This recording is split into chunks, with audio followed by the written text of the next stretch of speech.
चलिए भाई, एक बार रिडक्शन वाला दे दीजिए। रिडक्शन कंप्लीट है अपना। रिडक्शन में केवल और केवल दो बात जो बतानी है। एक तो डाइबेल एच का नाम अभी तक हमने नहीं लिया है। डाइबेल एच की बात करेंगे और एक स्टीफन रिडक्शन की बात करेंगे। देखिए, दो हमारे सामने रिडक्शंस हैं जिन पर चर्चाएं करनी बाकी है।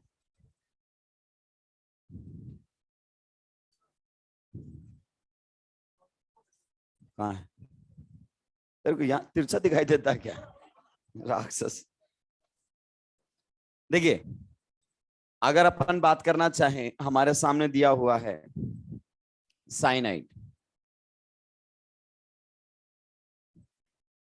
साइनाइड से मैं आपको एल्डिहाइड में जाने के रास्ते बता रहा। साइनाइड से एल्डिहाइड रिडक्शन, बाकी सारा नोटबुक के अंदर लिखा हुआ है, ये तो एक्स्ट्रा है, नोटबुक से ही काम चल जाएगा। अगर आप इसको रिड्यूस करना चाहते हैं डाइबेल एच के साथ, डीबाल एच भी बोल देते हैं, डाइबेल एच भी बोल देते हैं, या फिर यहां पर आप करवाना चाहते हैं स्टीफन रिडक्शन, SnCl2 साथ में HCl फॉलोड बाय हाइड्रोलाइसिस, ये हमारे सामने रहेगा। इन दोनों की मदद से साइनाइड से आप एल्डिहाइड में पहुंच जाते हैं। कहां पहुंच जाते हैं? एल्डिहाइड। अगर साइनाइड को रिड्यूस करना चाहते हैं एल्डिहाइड के अंदर, तो ये मेथड है। This method is given in preparation method of aldehyde. एक और है, याद रखना, ईस्टर। डाइबेल एच को केवल दो जगह हम इस्तेमाल में लेंगे, एक तो यहां पर साइनाइड के लिए और एक ईस्टर से जाने के लिए। ये ध्यान रखनी है, ये बात अपने को क्या रखनी है? ध्यान। ये रिएक्शन लोड आने वाले रिएक्शन है, हमें केवल ईस्टर को और साइनाइड को रिड्यूस करना है डाइबेल एच से, बाकी किसी को रिड्यूस नहीं करना है। ये एक बार जेई मेंस में आ चुका है, लोगों ने एसिड को भी रिड्यूस करवा दिया था, जेई ने आंसर नहीं दिया था, क्योंकि एनसीईआरटी ने डाइबेल एच का इस्तेमाल केवल दो जगह किया है, एक तो साइनाइड से एल्डिहाइड में जाने के लिए और एक ईस्टर से एल्डिहाइड में जाने के लिए। That's all. ये दिया हुआ है प्रिपरेशन मेथड ऑफ एल्डिहाइड के अंदर। दूसरा, साइनाइड से एल्डिहाइड में जाने का एक रास्ता और भी है, SnCl2 के साथ रिडक्शन। किसके साथ? Cl2 के साथ रिडक्शन। बाकी आप देख सकते हैं पूरा कवर है, इसमें जो चीजें हैं उनको भले ही छोड़ दो, उसके अलावा जितना एनसीईआरटी में था पूरा वुल्फ, किस्नर, क्लीमेंसन, लिमिटेशन के साथ सारी बातें मैंने ऑलरेडी कर दी। एल्काइल हैलाइड का रिडक्शन टाइम टू टाइम करवाता रहा हूं मैं। किसमें? नहीं, डायरेक्ट प्रोडक्ट आ गया है, मैकेनिज्म नहीं बताते बेटा रिडक्शन की, ये कहां से कहां गया। ये दोनों मिलाकर कहां तक चला जाता है? एल्डिहाइड। पहले इसमें इमीन बनता है, फिर इमीन का हाइड्रोलाइसिस करवाया जाता है स्टीफन रिडक्शन की मदद से। एक रेड PHI है, वो सबको पता है, कहां तक लेकर जाता है? एल्केन तक। क्लियर? बाकी इस पर ज्यादा खराब करने की जरूरत नहीं है, ऑलरेडी आपकी नोटबुक में आ चुका है सब कुछ। लीजिए, नेक्स्ट और सेकंड लास्ट टॉपिक हमारा चलेगा बायोमोलिक्यूल्स। पॉलीमर भी चलेगा, नेक्स्ट और सेकंड लास्ट। लीजिए, स्टार्ट करते हैं बायोमोलिक्यूल्स को। नहीं, नोट्स मैंने सेट कर दिए, एग्जैक्टली सेम टू सेम चलेगा। आप चाहो तो लिख सकते हैं साथ के साथ, वरना आप आराम से लिख लेना, मैंने इसीलिए शेयर किए हुए हैं, हर चीज मेंशन की हुई है। जिन्होंने जीरोक्स निकलवाए वो देख सकते हैं, तबीयत से लिखा हुआ है मैंने, मेरे हाथ से लिखे हुए नोट्स हैं बढ़िया तरीके से, ताकि अपना टाइम ज्यादा चीजों को एक्सप्लेन कर सके। देखिए, बायोमोलिक्यूल्स में बेसिकली जो मैं डिस्कस करूंगा वो हमारे सामने रहेंगे कार्बोहाइड्रेट्स। देखिए, अलग ही लेवल पर अपना बायोमोलिक्यूल चलने वाला है। कार्बोहाइड्रेट्स, इनिशियली कार्बोहाइड्रेट्स को हम बोलते थे कि ये हाइड्रेट्स ऑफ कार्बन, इस फॉर्मूले से इनको लिखा जाता था, यानी कि इन्हें बोला जाता था हाइड्रेट्स ऑफ कार्बन। लेकिन बाद में पता चला कि ये फॉर्मूला सभी कार्बोहाइड्रेट्स के लिए वैलिड नहीं है, और बहुत सारे मॉलिक्यूल्स जो इस मॉलिक्यूलर फॉर्मूला में फिट हो जाते हैं वो कार्बोहाइड्रेट भी नहीं है। ये सारी बातें अपन बचपन से पढ़ते आ रहे हैं, मैंने भी लिखा हुआ है कि नंबर ऑफ कंपाउंड्स हैं जो कार्बोहाइड्रेट नहीं है फिर भी इस मॉलिक्यूलर फॉर्मूला में फिट हो जाते हैं, और नंबर ऑफ कार्बोहाइड्रेट्स जो इस मॉलिक्यूलर फॉर्मूला में फिट होते भी नहीं है। लेकिन इन जर्नल ये ठीक है, चल जाता है मामला, परेशान होने की जरूरत नहीं है। इसकी एक नई डेफिनेशन है, जैसे यहां पर अपन बात करना चाहें फॉर्मल्डिहाइड, बताइए फॉर्मल्डिहाइड कोई कार्बोहाइड्रेट है क्या? नहीं, लेकिन इस मोलिकुलर फॉर्मूला में फिट हो जाता है। क्या रख दीजिए H2O, क्या रख दीजिए 1, ये हो गया इसके अंदर फिट, लेकिन ये कार्बोहाइड्रेट नहीं है। तो ऐसे बहुत सारे मॉलिक्यूल्स हैं। Carbohydrates are energy, carbohydrates are basically source of energy, और फॉर्मल्डिहाइड को खाने पर आपको कोई एनर्जी मिलने वाली नहीं है। आप जानते हैं जब भी हमें भूख लगती है हम कार्बोहाइड्रेट का इंटेक करते हैं किसी ना किसी फॉर्म के अंदर। तो carbohydrates are biofuels, they are source of energy. बाद में इनको ऑर्गेनिक के लेवल पर डिफाइन किया गया, वो डेफिनेशन भी आपने लिखी हुई है। डेफिनेशन क्या है, ध्यान से सुनना, इसी डेफिनेशन से सारी बातें निकल कर आएंगी। हाइड्रोक्सी, हाइड्रोक्सी, ध्यान से सुनना। पोली का मतलब होता है, हाइड्रोक्सी का मतलब OH, polyhydroxy aldehydes, polyhydroxy aldehydes and polyhydroxy ketones, polyhydroxy aldehydes and polyhydroxy ketones. लिखने की जरूरत नहीं है, लिखा हुआ है डेफिनेशन। ध्यान से सुनना, पॉली कौन हो, एल्डिहाइड कितना मिलेगा? एक। एल्डिहाइड एक से ज्यादा नहीं होता है, पॉलीहाइड्रोक्सी ग्रुप होते हैं, या फिर पॉलीहाइड्रोक्सी क्या मिलेगा? Ketones, which are optically active, which are optically active, जो चाहिए ऑप्टिकली एक्टिव भी होने चाहिए, उन्हें ही हम क्या बोलते हैं? कार्बोहाइड्रेट्स। या ऐसे मॉलिक्यूल्स जिनके हाइड्रोलाइसिस करने पर ये मिल जाए, या ऐसे मॉलिक्यूल्स जिनका हम हाइड्रोलाइसिस करवाएं तो पॉलीहाइड्रोक्सी एल्डिहाइड्स या पॉलीहाइड्रोक्सी कीटोन हमें क्या हो जाए? ऑब्टेन हो जाए, उन्हें हम बोलते हैं कार्बोहाइड्रेट्स। वापस डेफिनेशन देखना, पॉलीहाइड्रोक्सी एल्डिहाइड्स या पॉलीहाइड्रो which are optically active are known as carbohydrates, और molecules जो हाइड्रोलाइसिस पर ये हमें हैं कार्बोहाइड्रेट बोलते हैं। अब कार्बोहाइड्रेट को भी क्लास 1 से पढ़ते आ रहे हैं, मोनोसैक्राइड्स, ओलिगोसैक्राइड्स एंड पॉलीसैक्राइड्स। उन पर जाकर टाइम वेस्ट मैं नहीं करना चाहता, मैं सीधा आना चाहता हूं मोनोसैक्राइड्स पर। आना चाहता हूं मोनोसैक्राइड्स पर, और यहां से हमारा चैप्टर शुरू होता है। मोनोसैक्राइड्स, उम्मीद करता हूं ये आपको पता होगा। मोनोसैक्राइड्स वो होते हैं जिनको फर्दर हाइड्रोलाइज नहीं किया जा सकता, ये सबसे सिंपल होते हैं। मोनोसैक्राइड्स में सिंगल आपके सैक्राइड्स मिलेंगे, ओलिगोसैक्राइड्स में जो यूनिट होती हैं वो 2 से 10 तक हो सकती है, और पॉलीसैक्राइड में ऊपर बच गई वो सारी आ सकती है। तो मोनोसैक्राइड्स जो आपके होते हैं वो होते हैं जिनको फर्दर हाइड्रोलाइज नहीं किया जा सकता, यानी कि नहीं हो सकता है। मोनोसैक्राइड को 2 कैटेगरी के अंदर डिवाइड किया जाता है, ये है बेहद important, on the basis of functional group and on the basis of number of carbon atoms. ये एक तो मोनोसैक्राइड्स मिलेंगे एल्डोज, अब चैप्टर शुरू हो गया भाई अपना। कुछ मोनोसैक्राइड्स मिलेंगे एल्डोज और कुछ मोनोसैक्राइड्स मिलेंगे कीटोज। ये देखिए बहुत बार आपके सामने ऐसे क्वेश्चंस आएंगे कि पहचानिए ये एल्डिहाइडिक शुगर है या फिर ये कीटोनिक शुगर है। एल्डोज देखिए, सबसे पहले आप समझिए इसमें 2 वर्ड है, ओस प्लस एएलडी। आपको ये तो समझ में आ गया, एएलडी का मतलब एल्डिहाइड, ओस का मतलब क्या होती है? शुगर। ऐसे शुगर जिसका मेन फंक्शनल ग्रुप क्या होता है? एल्डिहाइड। जिनके पीछे ओस मिलता है तो समझ जाना वो शुगर है, वो सैक्राइड है, वो कार्बोहाइड्रेट है। जैसे नाम लिखो किसी का भी, आप लिखते हो ग्लूकोज, देखो पीछे क्या आया है? आप क्या लिखते हो? ग्लैक्टोज। क्या लिखते हो? ग्लैक्टोज। पीछे क्या आया है? ओस। फिर अगर अपन बात करना चाहें, आप लिखते हैं फ्रुक्टोज, पीछे क्या आया है? ओस। जो नाम के पीछे आता है ओस, ओस होता है सफिक्स। क्या होता है? सफिक्स। यानी कि आप इसको देखकर ही पहचान सकते हैं कि ये एक सैक्राइड है, एक कार्बोहाइड्रेट है, जिसके नाम के पीछे क्या आता है? ओस। यानी कि ओस का मतलब हो गया शुगर, ऐसी शुगर जिसका मेन फंक्शनल ग्रुप क्या है? एल्डिहाइड। यहां से अगर आप इसको लिखना चाहोगे तो ये इस प्रकार से लिखा जाता है, कीटो प्लस ओस। कीटो का मतलब है ऐसी शुगर जिसमें मेन फंक्शनल ग्रुप कीटोन हो, शुगर। ध्यान से सुनना, यानी कि आपने डेफिनेशन में लिखा है पॉलीहाइड्रोक्सी एल्डिहाइड या पॉलीहाइड्रोक्सी कीटोन, या तो मेन फंक्शनल ग्रुप एल्डिहाइड होगा। अगर मेन फंक्शनल ग्रुप एल्डिहाइड है तो शुगर को क्या बोलेंगे? एल्डोज। और मेन फंक्शनल ग्रुप अगर कीटोन है तो शुगर को क्या बोलेंगे? कीटोज। आगे बात समझ में? सबसे पहले आपको यह पता होना चाहिए एल्डोज क्या होता है और कीटोज क्या होता है। बहुत सारे बच्चों को एल्डोज और कीटोज में ही पता नहीं चलता है। वो पूछता है बताइए ग्लूकोज कौन सी शुगर है, फ्रक्टोज कौन सी शुगर है, राइबोज कौन सी शुगर है, ग्लिसरॉल्डिहाइड कौन सी शुगर है। याद करते रहते क्वेश्चंस को, ऐसे बायोमोलिक्यूल समझ में नहीं आएगा।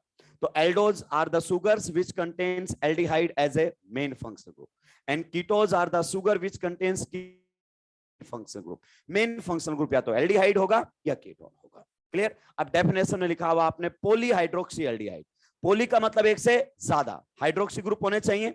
चलिए हम सबसे छोटी एल्डोज शुगर बनाने की कोशिश करते हैं। बताओ एल्डिहाइड हमेशा कहां पर आता है? टर्मिनल पर, किनारे पर। एल्डिहाइड फंक्शनल ग्रुप बीच में नहीं आ सकता। ये तो हो गया, एक कार्बन से तो बना ही नहीं सकते। एल्डिहाइड आ गया है, यस, साथ में क्या लाना है? पॉलीहाइड्रोक्सी। तो पॉलीहाइड्रोक्सी का मतलब एक से ज्यादा OH, और यहां ज्यादा कितना ला सकते हो आप? एक। अगर यहां पर OH लगा दिया तो एल्डिहाइड एसिड हो जाएगा, एक कार्बन का नहीं बन सकता। दो कार्बन से बात करें, चलिए दो कार्बन पर अगर अपन बात करना चाहें तो ये देखिए लगा दिया हमने। बताइए क्या इसमें एल्डिहाइड ग्रुप है? यस। क्या पॉलीहाइड्रोक्सी ग्रुप है? यस। क्या मिसिंग है? ऑप्टिकली एक्टिव नहीं। पॉलीहाइड्रोक्सी एल्डिहाइड या फिर polyhydroxy ketone which are optically active, active नहीं है, यानी कि दो कार्बन से काम चलने वाला नहीं है। और आप वैसे भी जानते हैं एक कार्बन नहीं है, दो OH एक कार्बन पर। नेक्स्ट अगर अपन बात करें, ध्यान से सुनना, धीरे धीरे चीजें समझ में आएंगी। मतलब कार्बन संख्या बढ़ाई जानी चाहिए, यस, और साथ में एक कार्बन के ऊपर एक ही OH आना चाहिए। ये देखिए, इसको गौर से देखिएगा आप, तबियत से देखिएगा।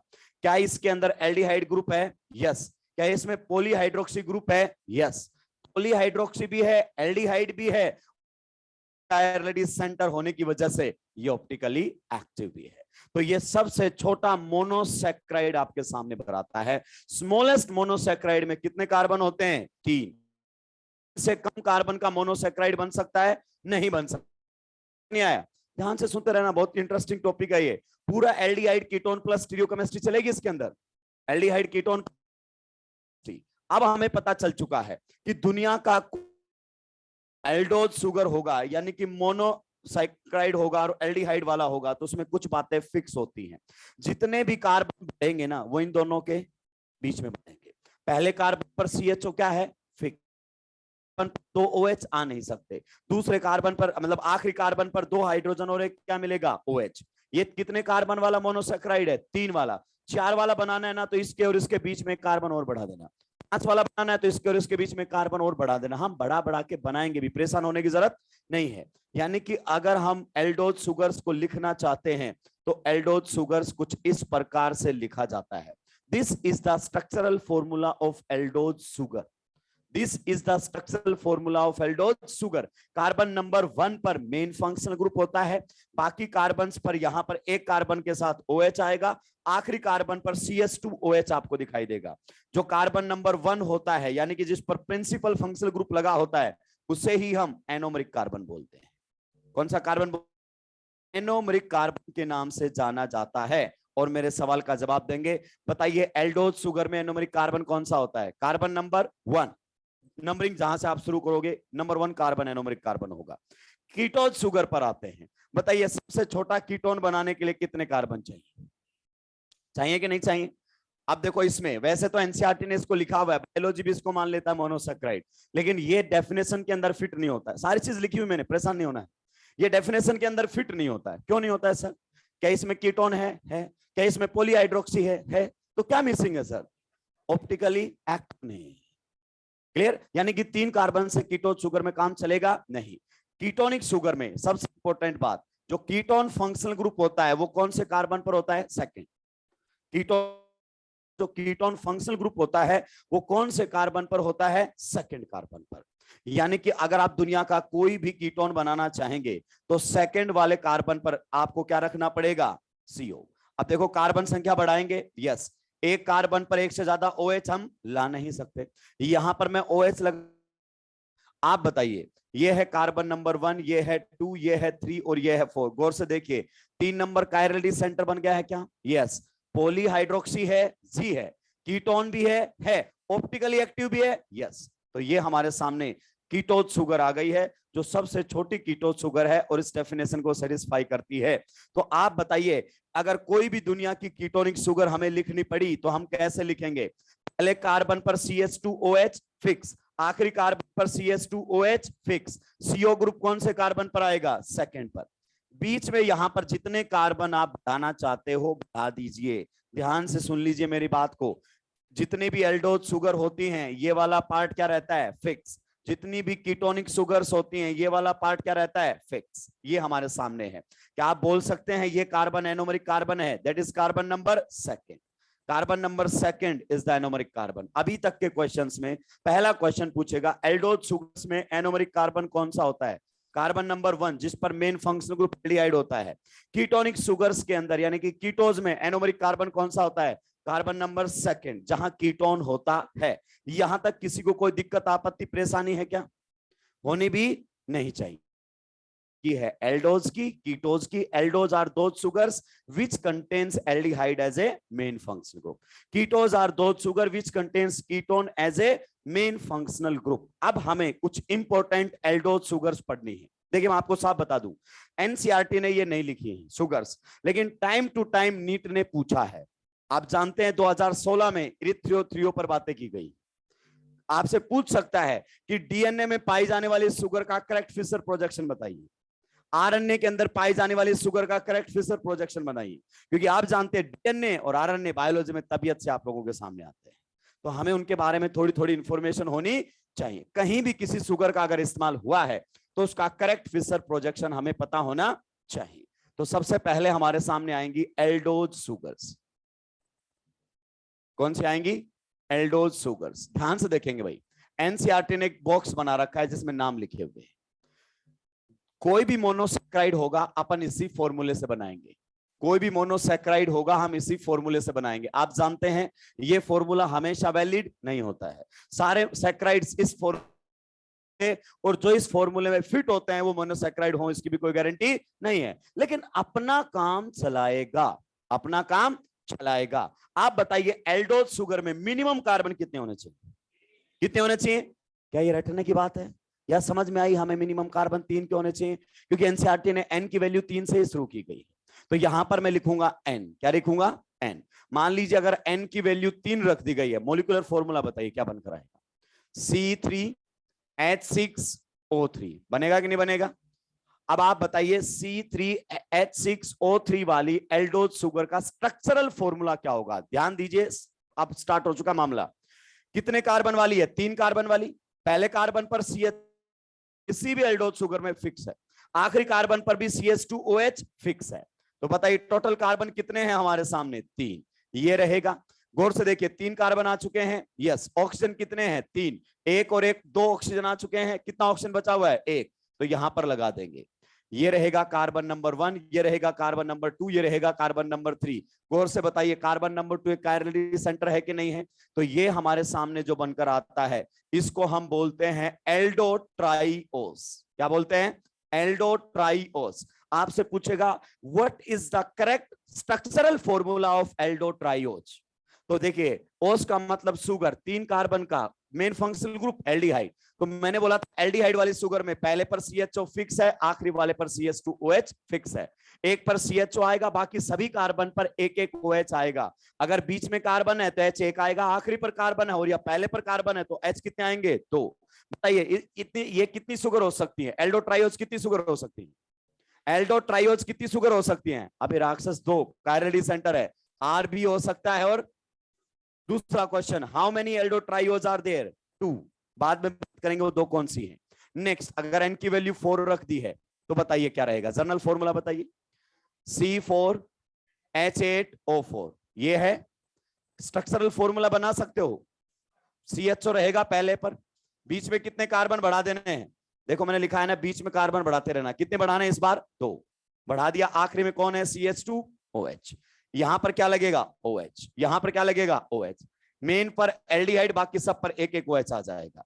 ये कार्बन नंबर 1, 2, 3 एंड 4। क्या ये कायरलिटी सेंटर है, यस। क्या ये भी कायरलिटी सेंटर है, यस। नाम लिखो एल्डोटेट्रोस। क्या लिखा जाएगा, एल्डोटेट्रोस लिखा जाएगा कि नहीं लिखा जाएगा? अब आपसे पूछेगा बताओ एल्डोटेट्रोस कितनी होती हैं, 4। 2 कायरलिटी सेंटर है। अगर मैं पूछूं इसके कितने स्टीरियो आइसोमर बन सकते हैं तो n की वैल्यू कितनी है, 2। मॉलिक्यूल कैसा है, unsymmetrical, 2⁻² is equal to 4। Aldotetroses 4 sugar होती है। नेक्स्ट, अगर अपन n की वैल्यू 5 रख दे तो बताइए क्या आएगा, H10O5। लोग इसको देखते ही चिल्लाते हैं राइबोस, ये अकेला राइबोस नहीं है, ऐसी 8 शुगर आने वाली है। आप बताइए क्या इसका जर्नल फॉर्मूला बना सकते हो? यस। कितने कार्बन लेकर आने? पहले पर और आखिरी पर तो क्या होता है? फिक्स। यहां क्या लगाना है? OH। आप देख लेना मोलिक्यूलर होना चाहिए, मोलिकुलर फॉर्मूला क्या होना चाहिए? सेटिस्फाई। ये कार्बन नंबर 1, ये 2, ये 3, ये 4 एंड ये 5। कितने कायरलिटी सेंटर है इसके अंदर? कितने कायरलिटी सेंटर है? 3। नाम लिखकर बताओ क्या आएगा? Aldo pentose. 5 कार्बन के लिए क्या लिखेंगे? पेंटोस। ओस का मतलब सुगर, पेंट का मतलब 5 कार्बन वाली, एल्डो का मतलब मेन फंक्शनल ग्रुप क्या है? एल्डिहाइड। बताइए एल्डो पेंटोज कितनी सुगर होती है? एल्डो पेंटोज कितनी सुगर होती है? 8। अगर गलती से बेटा वो ये पूछ लेना कि correct structural formula of Aldo pentose is, जनता साफ मिलेगी। उसको पता ही नहीं है कि एल्डो पेंटोज को ऐसे लिखा जाता है। नेक्स्ट, एन की वैल्यू अगर 6 रख दी जाए तो बताइए C6H12O6। इसको देखते ही बच्चा चिल्लाता है ग्लूकोज। अकेला ग्लूकोज नहीं है, ये ऐसी 16 शुगर है जिनका मॉलिक्यूलर फॉर्मूला यही है। बताइए कितने कार्बन वाली बनानी है? 6 कार्बन वाली। बीच 4 लाने पड़ेंगे कि नहीं लाने पड़ेंगे? आखिरी में और पहले में क्या है? फिक्स। बाकी सब पर क्या आ जाएगा? OH। बताइए अगर आपसे पूछे इसका नाम क्या लिखा जाएगा? इसका नाम लिखा जाएगा एल्डोहेक्सोज। क्या लिखा जाएगा? एल्डोहेक्सोज। ये रहा number 1, number 2, number 3, number 4, number 5, number 6। Chirality centre yes, chirality centre yes, chirality centre yes. बताइए कितने हैं एन की वैल्यू? कायरलिटी सेंटर कितने? 4। 2⁴ is equal to 16.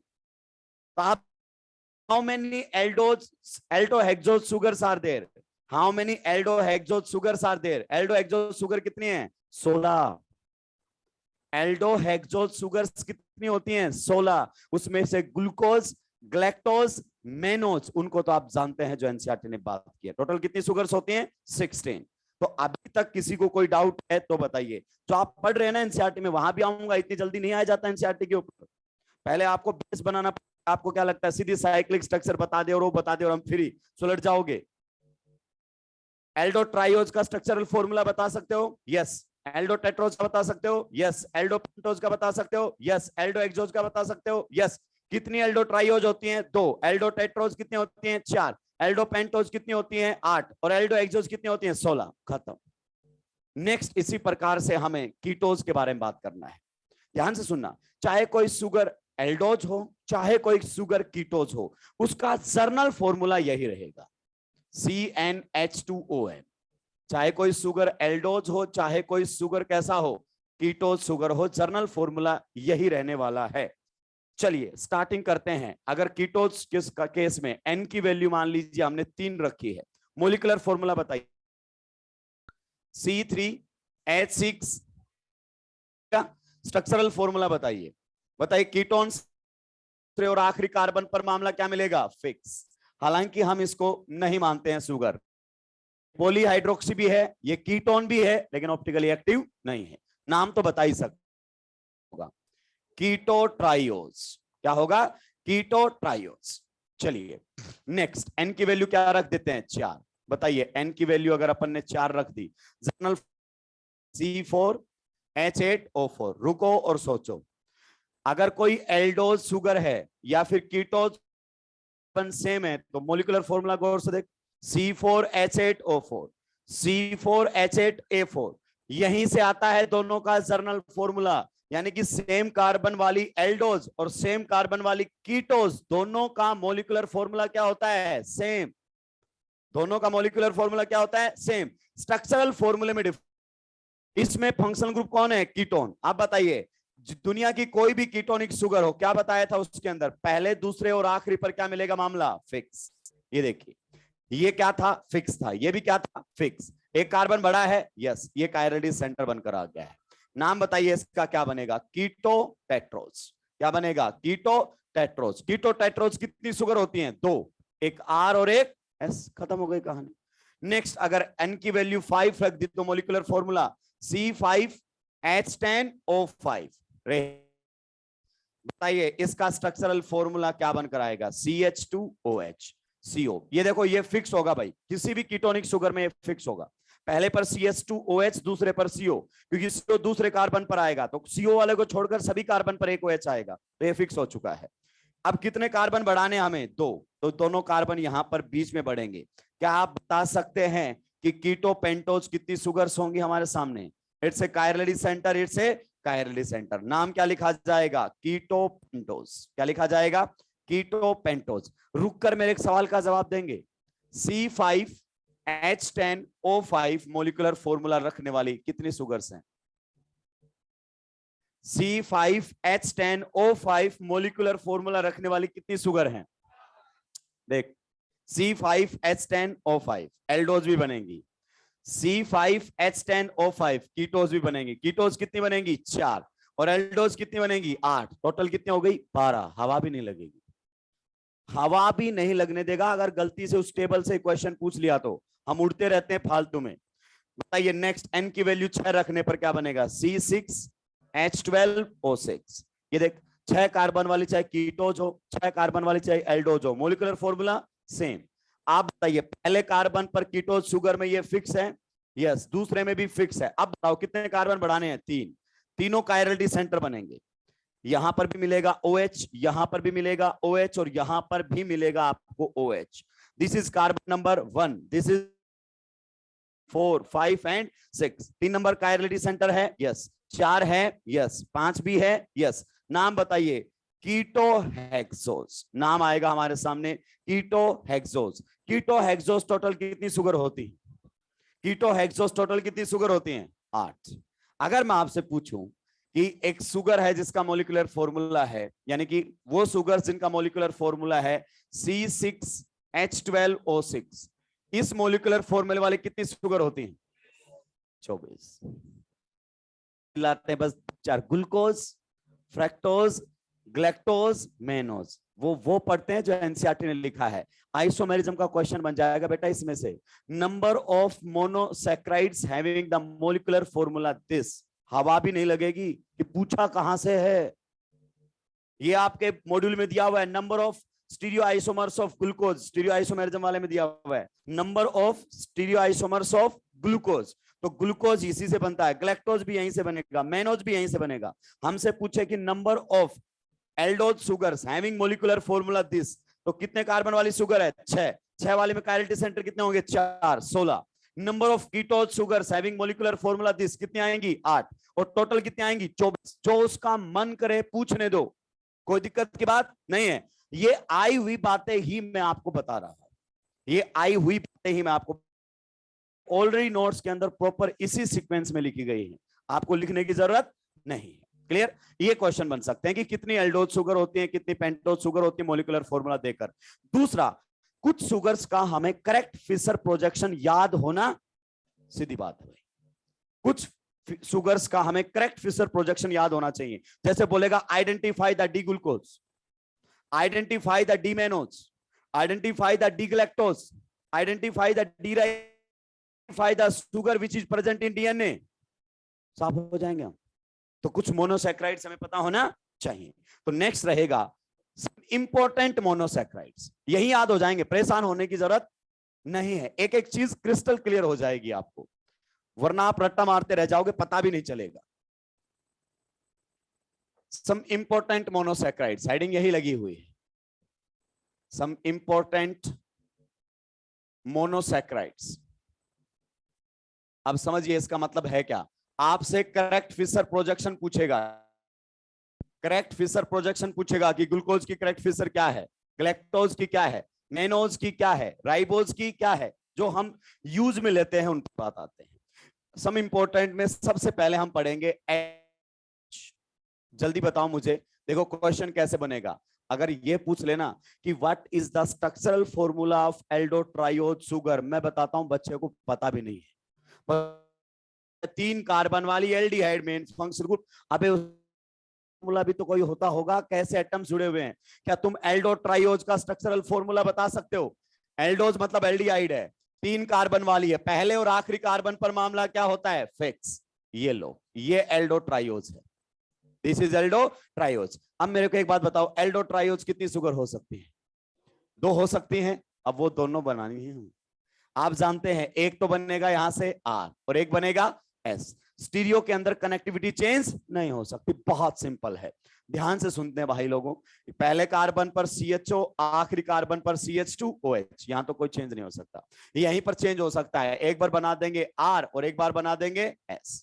ये लीजिए, ये R बनकर आएगा, अगर ये R है तो इसकी मिरर इमेज क्या बन जाएगी? S। बनेगी कि नहीं बनेगी? ये लीजिए, ये हमारे सामने इसकी मिरर इमेज बन जाएगी। अगर इसमें आपसे पूछता पेयर ऑफ एनेंटियोमर्स कितने बनेंगे? एक। रेसिमिक मिक्सचर कितना बनेगा? एक। आप बताइए ये शुगर डी कॉन्फ़िगरेशन की है या एल कॉन्फ़िगरेशन की? पढ़ा चुका हूं पहले ही। नाम क्या लिखा जाएगा इसका? D glyceraldehyde. रुकिए और जरा दिमाग पर जोर डालिए। आपकी सबसे छोटा मोनोसैकेराइड जिसके नाम के पीछे ओस नहीं आता, देखिए इसके नाम के पीछे ओस नहीं आता, और डीएल कॉन्फ़िगरेशन के लिए यही रेफरेंस मॉलिक्यूल है और इसी के नाम के पीछे ओस मिसिंग है। डी ग्लिसरल्डिहाइड कौन सी शुगर है? एल्डोट्राइओज। डी ग्लिसरल्डिहाइड कौन सी शुगर है? एल्डोट्राइओज। ऐसे क्वेश्चंस आते हैं, पता भी नहीं होता कि पूछ क्या आराम से। अगर ये डी है तो डी की मिरर इमेज क्या होती है? एल। मैंने बोला था पहले जब स्टीरियो पढ़ा रहा था कि डी की मिरर इमेज क्या रहेगी? एल। तो ये आएगा एल ग्लिसरल्डिहाइड। डी और एल एक दूसरे की क्या है? Mirror image. They are enantiomers. मैंने पहले भी बताया था, डी देकर एल पूछे तो क्या बना देना है उसका? Mirror image. क्या हमने एल्डोट्राइओज शुगर्स बना दी हैं? यस। एल्डोट्राइओज कितनी शुगर होती हैं? दो। बताइए कौन कौन सी हैं? एक डी ग्लिसरल्डिहाइड और एक एल ग्लिसरल्डिहाइड। दैट्स ऑल, परेशान होने की जरूरत नहीं है। अगर मैं मान लीजिए इसके नाम के सामने प्लस का साइन लगा दूं तो बताइए उसके प्लस के साइन से डी का कोई लेना देना है? नहीं। ये बता रहा है ये डेक्स्ट्रो रोटेटरी है, जो कि एक्सपेरिमेंट से बताया जा सकता है। अगर ये डेक्स्ट्रो है तो डेफिनेटली इसका मिरर इमेज कैसा निकलेगा? लीवो। जानते हैं क्योंकि एक अगर डेक्स्ट्रो है तो एनेंटियोमर लीवो। यही तो फिजिकल प्रॉपर्टी पढ़ी थी उनकी। दे have same optical rotate direction, यानी कि साइन अलग अलग होगा, एक का प्लस तो दूसरे का माइनस। चलिए चलते हैं नीट 2016 के क्वेश्चन की तरफ। देखिए हवा भी नहीं लगी थी जब क्वेश्चन पूछा था। नेक्स्ट अपने पास आएंगे एल्डोटेट्रोज। सबसे पहले तो एल्डोटेट्रोज का स्ट्रक्चरल फॉर्मूला बताइए। 4 कार्बन वाली शुगर है, एल्डिहाइड वाली है, क्या आप बता सकते हैं? यस। ये लीजिए, कितने कायरलिडी सेंटर है? मैं बोल रहा हूं उसका मन करे ना उतना टफ बना के पूछ ले। अगर वो ये कितने कायरलिडी सेंटर होते हैं? 2। कितने होते हैं? 2। ये कार्बन नंबर 1, ये कार्बन नंबर 2, ये 3, ये 4। क्या ये कायरलिडी सेंटर है? यस। क्या ये कायरलिडी सेंटर है? यस। इसी स्ट्रक्चरल फॉर्मूला वाली 4 to same structural formula, connectivity same रहेगी। कैसे? देखो n की वैल्यू कितनी रहेगी? 2, 2 raise to power 2 is equal to, ये लो, R R R R S S। कितनी शुगर बनेंगी? 4। वही बनाने हैं भाई। चलिए बात करते हैं। CHO यहां पर लिख देता हूं, CH2OH यहां पर लिख देता हूं। बीच वालों पर ही तो मुद्दा है, RS बनाना है। चलिए दोनों OH सेम साइड रखता हूं। अगर तुम्हें कुछ याद आ जाए गलती से स्टीरियो से, कुछ याद आ जाए गलती से स्टीरियो से, 2 वर्ड सुने होंगे, इरिथ्रियो एंड थ्रियो। बताइए इरिथ्रियो थ्रियो का इस्तेमाल कब करते थे? मेन चीज भूल रहे हो। नहीं, molecule must be unsymmetrical and 2 chirality centers, at least 2 नहीं, 2 ही chirality center। कितने chirality center होने चाहिए? 2। molecule unsymmetrical है, 2 chirality center है, इरिथ्रियो थ्रियो का इस्तेमाल करो। अगर लगे हुए ग्रुप्स कहां पर आ जाते हैं? सेम साइड, तो क्या बोलेंगे उसको? इरिथ्रियो। बताइए ये डी है या एल है? तो इसका नाम डी, इरिथ्रियो। ये तो आना चाहिए था। क्या ये एक शुगर है? यस। तो नाम आ जाता है डी इरिथ्रियोज। ये लीजिए, नीट 2016। लोगों को लगा स्टीरियो से, बायोमोलिक्यूल का क्वेश्चन था ये, दोबारा पूछेगा फिर आगे चला जाएगा। अगर ये डी इरिथ्रियोज है तो फिर आप बताइए डी की मिरर इमेज क्या होती है? एल। ये हमारे सामने आ जाएगा एल। डी इरिथ्रियोज और एल इरिथ्रियोज एक दूसरे की क्या होते हैं? मिरर इमेज होते हैं भाई लोगों। क्या होते हैं? Mirror image. बताइए एग्री करते हैं कि नहीं करते हैं? कितनी शुगर बना दी हमने जाने अनजाने में? कितनी शुगर बना दी? 2। कितनी और बनानी है? 2 बन जाएगी। अभी तो इरिथ्रियो बनाई है, थ्रियो बनानी बाकी है। ये लोग कुछ भी नहीं है। ये लीजिए, OH इधर है, एक OH इधर है। पहले ये बताओ D है या L है ये शुगर? ये शुगर D है या L है? D। बिल्कुल। अबे D है कि L है? पक्का है? इरिथ्रियो है या थ्रियो है? अपोजिट साइड, तो ये थ्रियो। लेकिन शुगर है तो पीछे क्या लगा देते हैं? ऑस। डी थ्रियोज। बताइए डी थ्रियोज की मिरर इमेज क्या बनकर आएगा? एल थ्रियोज। दो दो कोड़ी की बातें हैं। बताइए एल्डो टेट्रोज कितनी शुगर्स होती है? एल्डो होती हैं चारों शुगर, बताइए कौन कौन सी है? चारों शुगर्स बताइए कौन कौन सी हैं? D erythrose, L erythrose, D threose. खत्म हो गई। जो उसका मन करे उसको पूछने दे। पूछा था, अब ये पूछेगा कि बताइए जो इरिथ्रियोज है वो कौन सी शुगर है? इरिथ्रियोज एक एल्डो टेट्रोज शुगर है। पूछ लेगा बताओ थ्रियोज कौन सी शुगर है? थ्रियोज एक एल्डो टेट्रोज शुगर है, 4 कार्बन वाली एल्डिहाइड वाली शुगर है। Each and everything is clearly mention. ध्यान से सुनते रहना। इधर साफ कर दूं। अब आएगा 5 कार्बन वाली, यानी कि एल्डो पेंटोज। उसमें सारी नहीं पढ़ेंगे हम। आप तो मुझे एल्डो पेंटोज का स्ट्रक्चरल फॉर्मूला बताएं। एल्डो पेंटोज का स्ट्रक्चरल फॉर्मूला CHOH, यस। फिर से CHOH, यस। फिर से CHOH, और यहां पर कौन आ जाएगा? CH2OH। लीजिए, तेरा मन करे वो पूछ उसको, कोई दिक्कत की बात ही। बताओ एल्डो पेंटोज कितनी शुगर्स होती हैं? 8। 8 बनेंगी कि नहीं बनेंगी? उनमें से हमें केवल 2 देखनी है। राइबोज, क्योंकि आप जानते हैं ये आपके बायोलॉजी में काम में आती है। देखिए शुगर आई है हमारे, जिसमें सारे OH किधर आएंगे? Same side. ये देखिए सारे के सारे शुगर इसमें OH किधर होते हैं? Same side. पहली बात ये है डी राइबोज। ध्यान से सुनो, क्या है? डी राइबोज है कि नहीं है? OH लास्ट कायरलिटी सेंटर पर right hand side. D ribose. सारे के सारे OH किधर है? राइट। राइबोज है तो क्या बनेगी? L ribose. राइबोज को कैसे याद रखते हैं? पहले बताओ राइबोज कौन सी शुगर है? Aldo triose, aldo tetrose, aldo pentose या कीटो ट्राइओज, कीटो टेट्रोज या कीटो पेंटोज? Aldo pentose. ये क्वेश्चंस आते हैं, समझ नहीं आता कि हो क्या रहा है, याद करने से नहीं बनते हैं वो। एल्डो कौन सी है? पेंटोज। और इसमें सारे OH किधर मिलेंगे? Same side. एक डी हो गई और एक एल हो गई। बताओ RNA में कौन सी शुगर पाई जाती है? कौन सी पाई जाती है? बता दोगे? करेक्ट फिशर बता दोगे? DNA में कौन सी पाई जाती है? यस, DNA के अंदर पाई जाने वाली शुगर। ऐसे क्वेश्चंस आते हैं, the correct Fischer projection of the sugar found in DNA।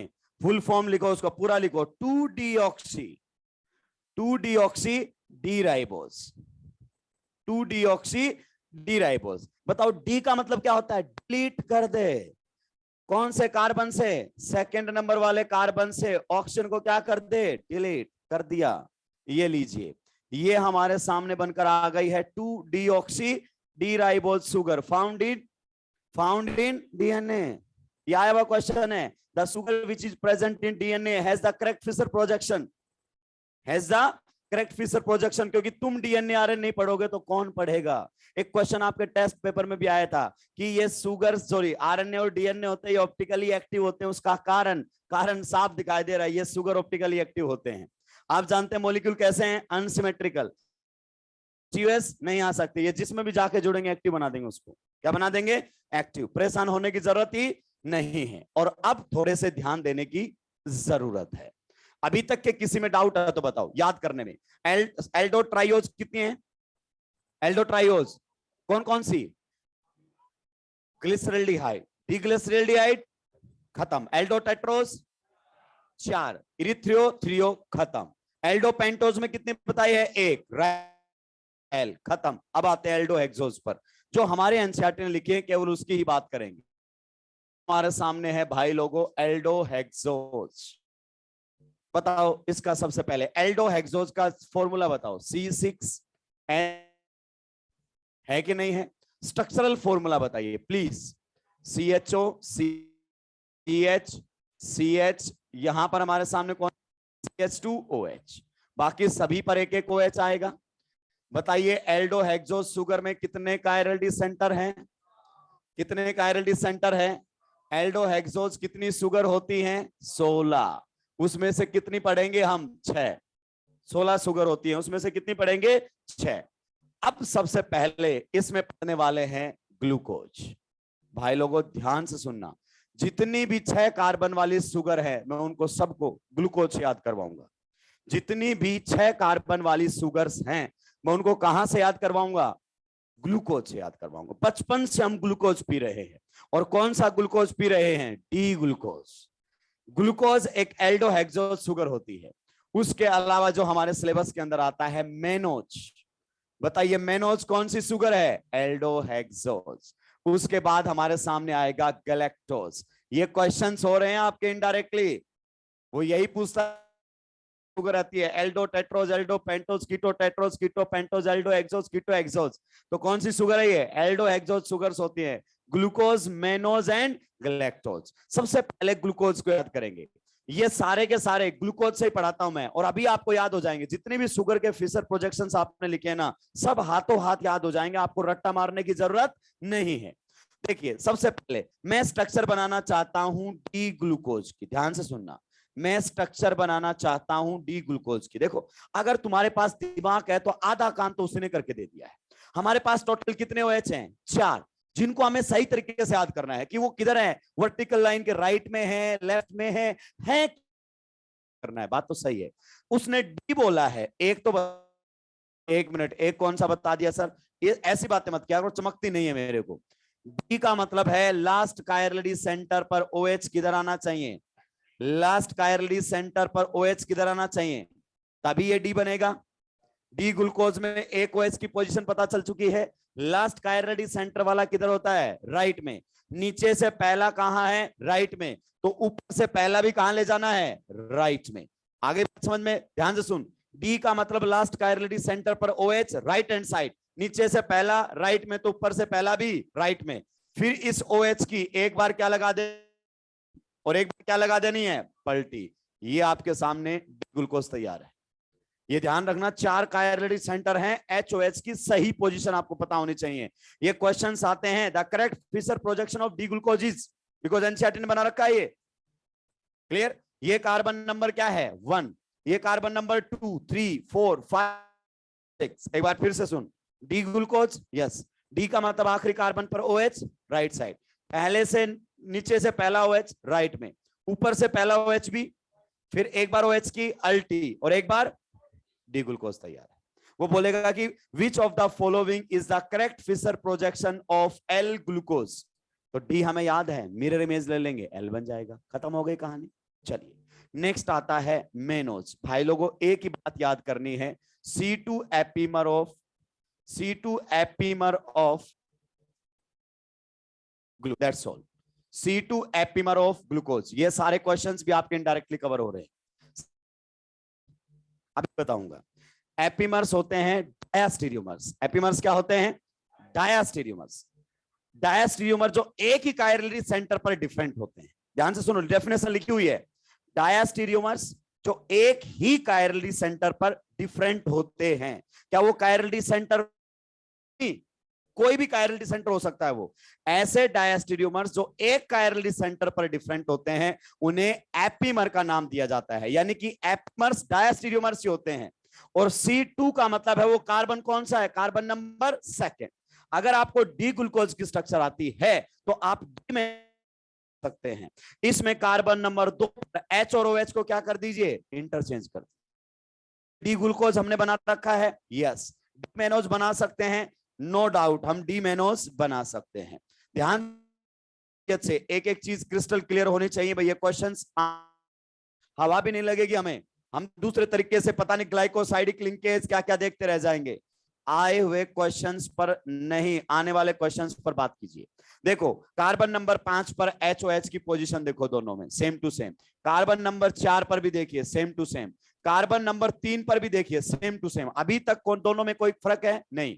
कौन सा एपीमर है? C2। अब बदल दीजिए, यहां पर OH इस साइड लगा दीजिए, यहां पर OH इस साइड लगा दीजिए। ये आपके सामने बनकर आ गया है डी मेनोज। क्या बनकर आ गया है? D mannose. गौर से देखिए, ये दोनों केवल और केवल कार्बन नंबर 2। अगर मैं पूछूं इन दोनों के बीच में रिलेशनशिप क्या है? गौर से देखिए, क्या ये होमोमर्स हैं?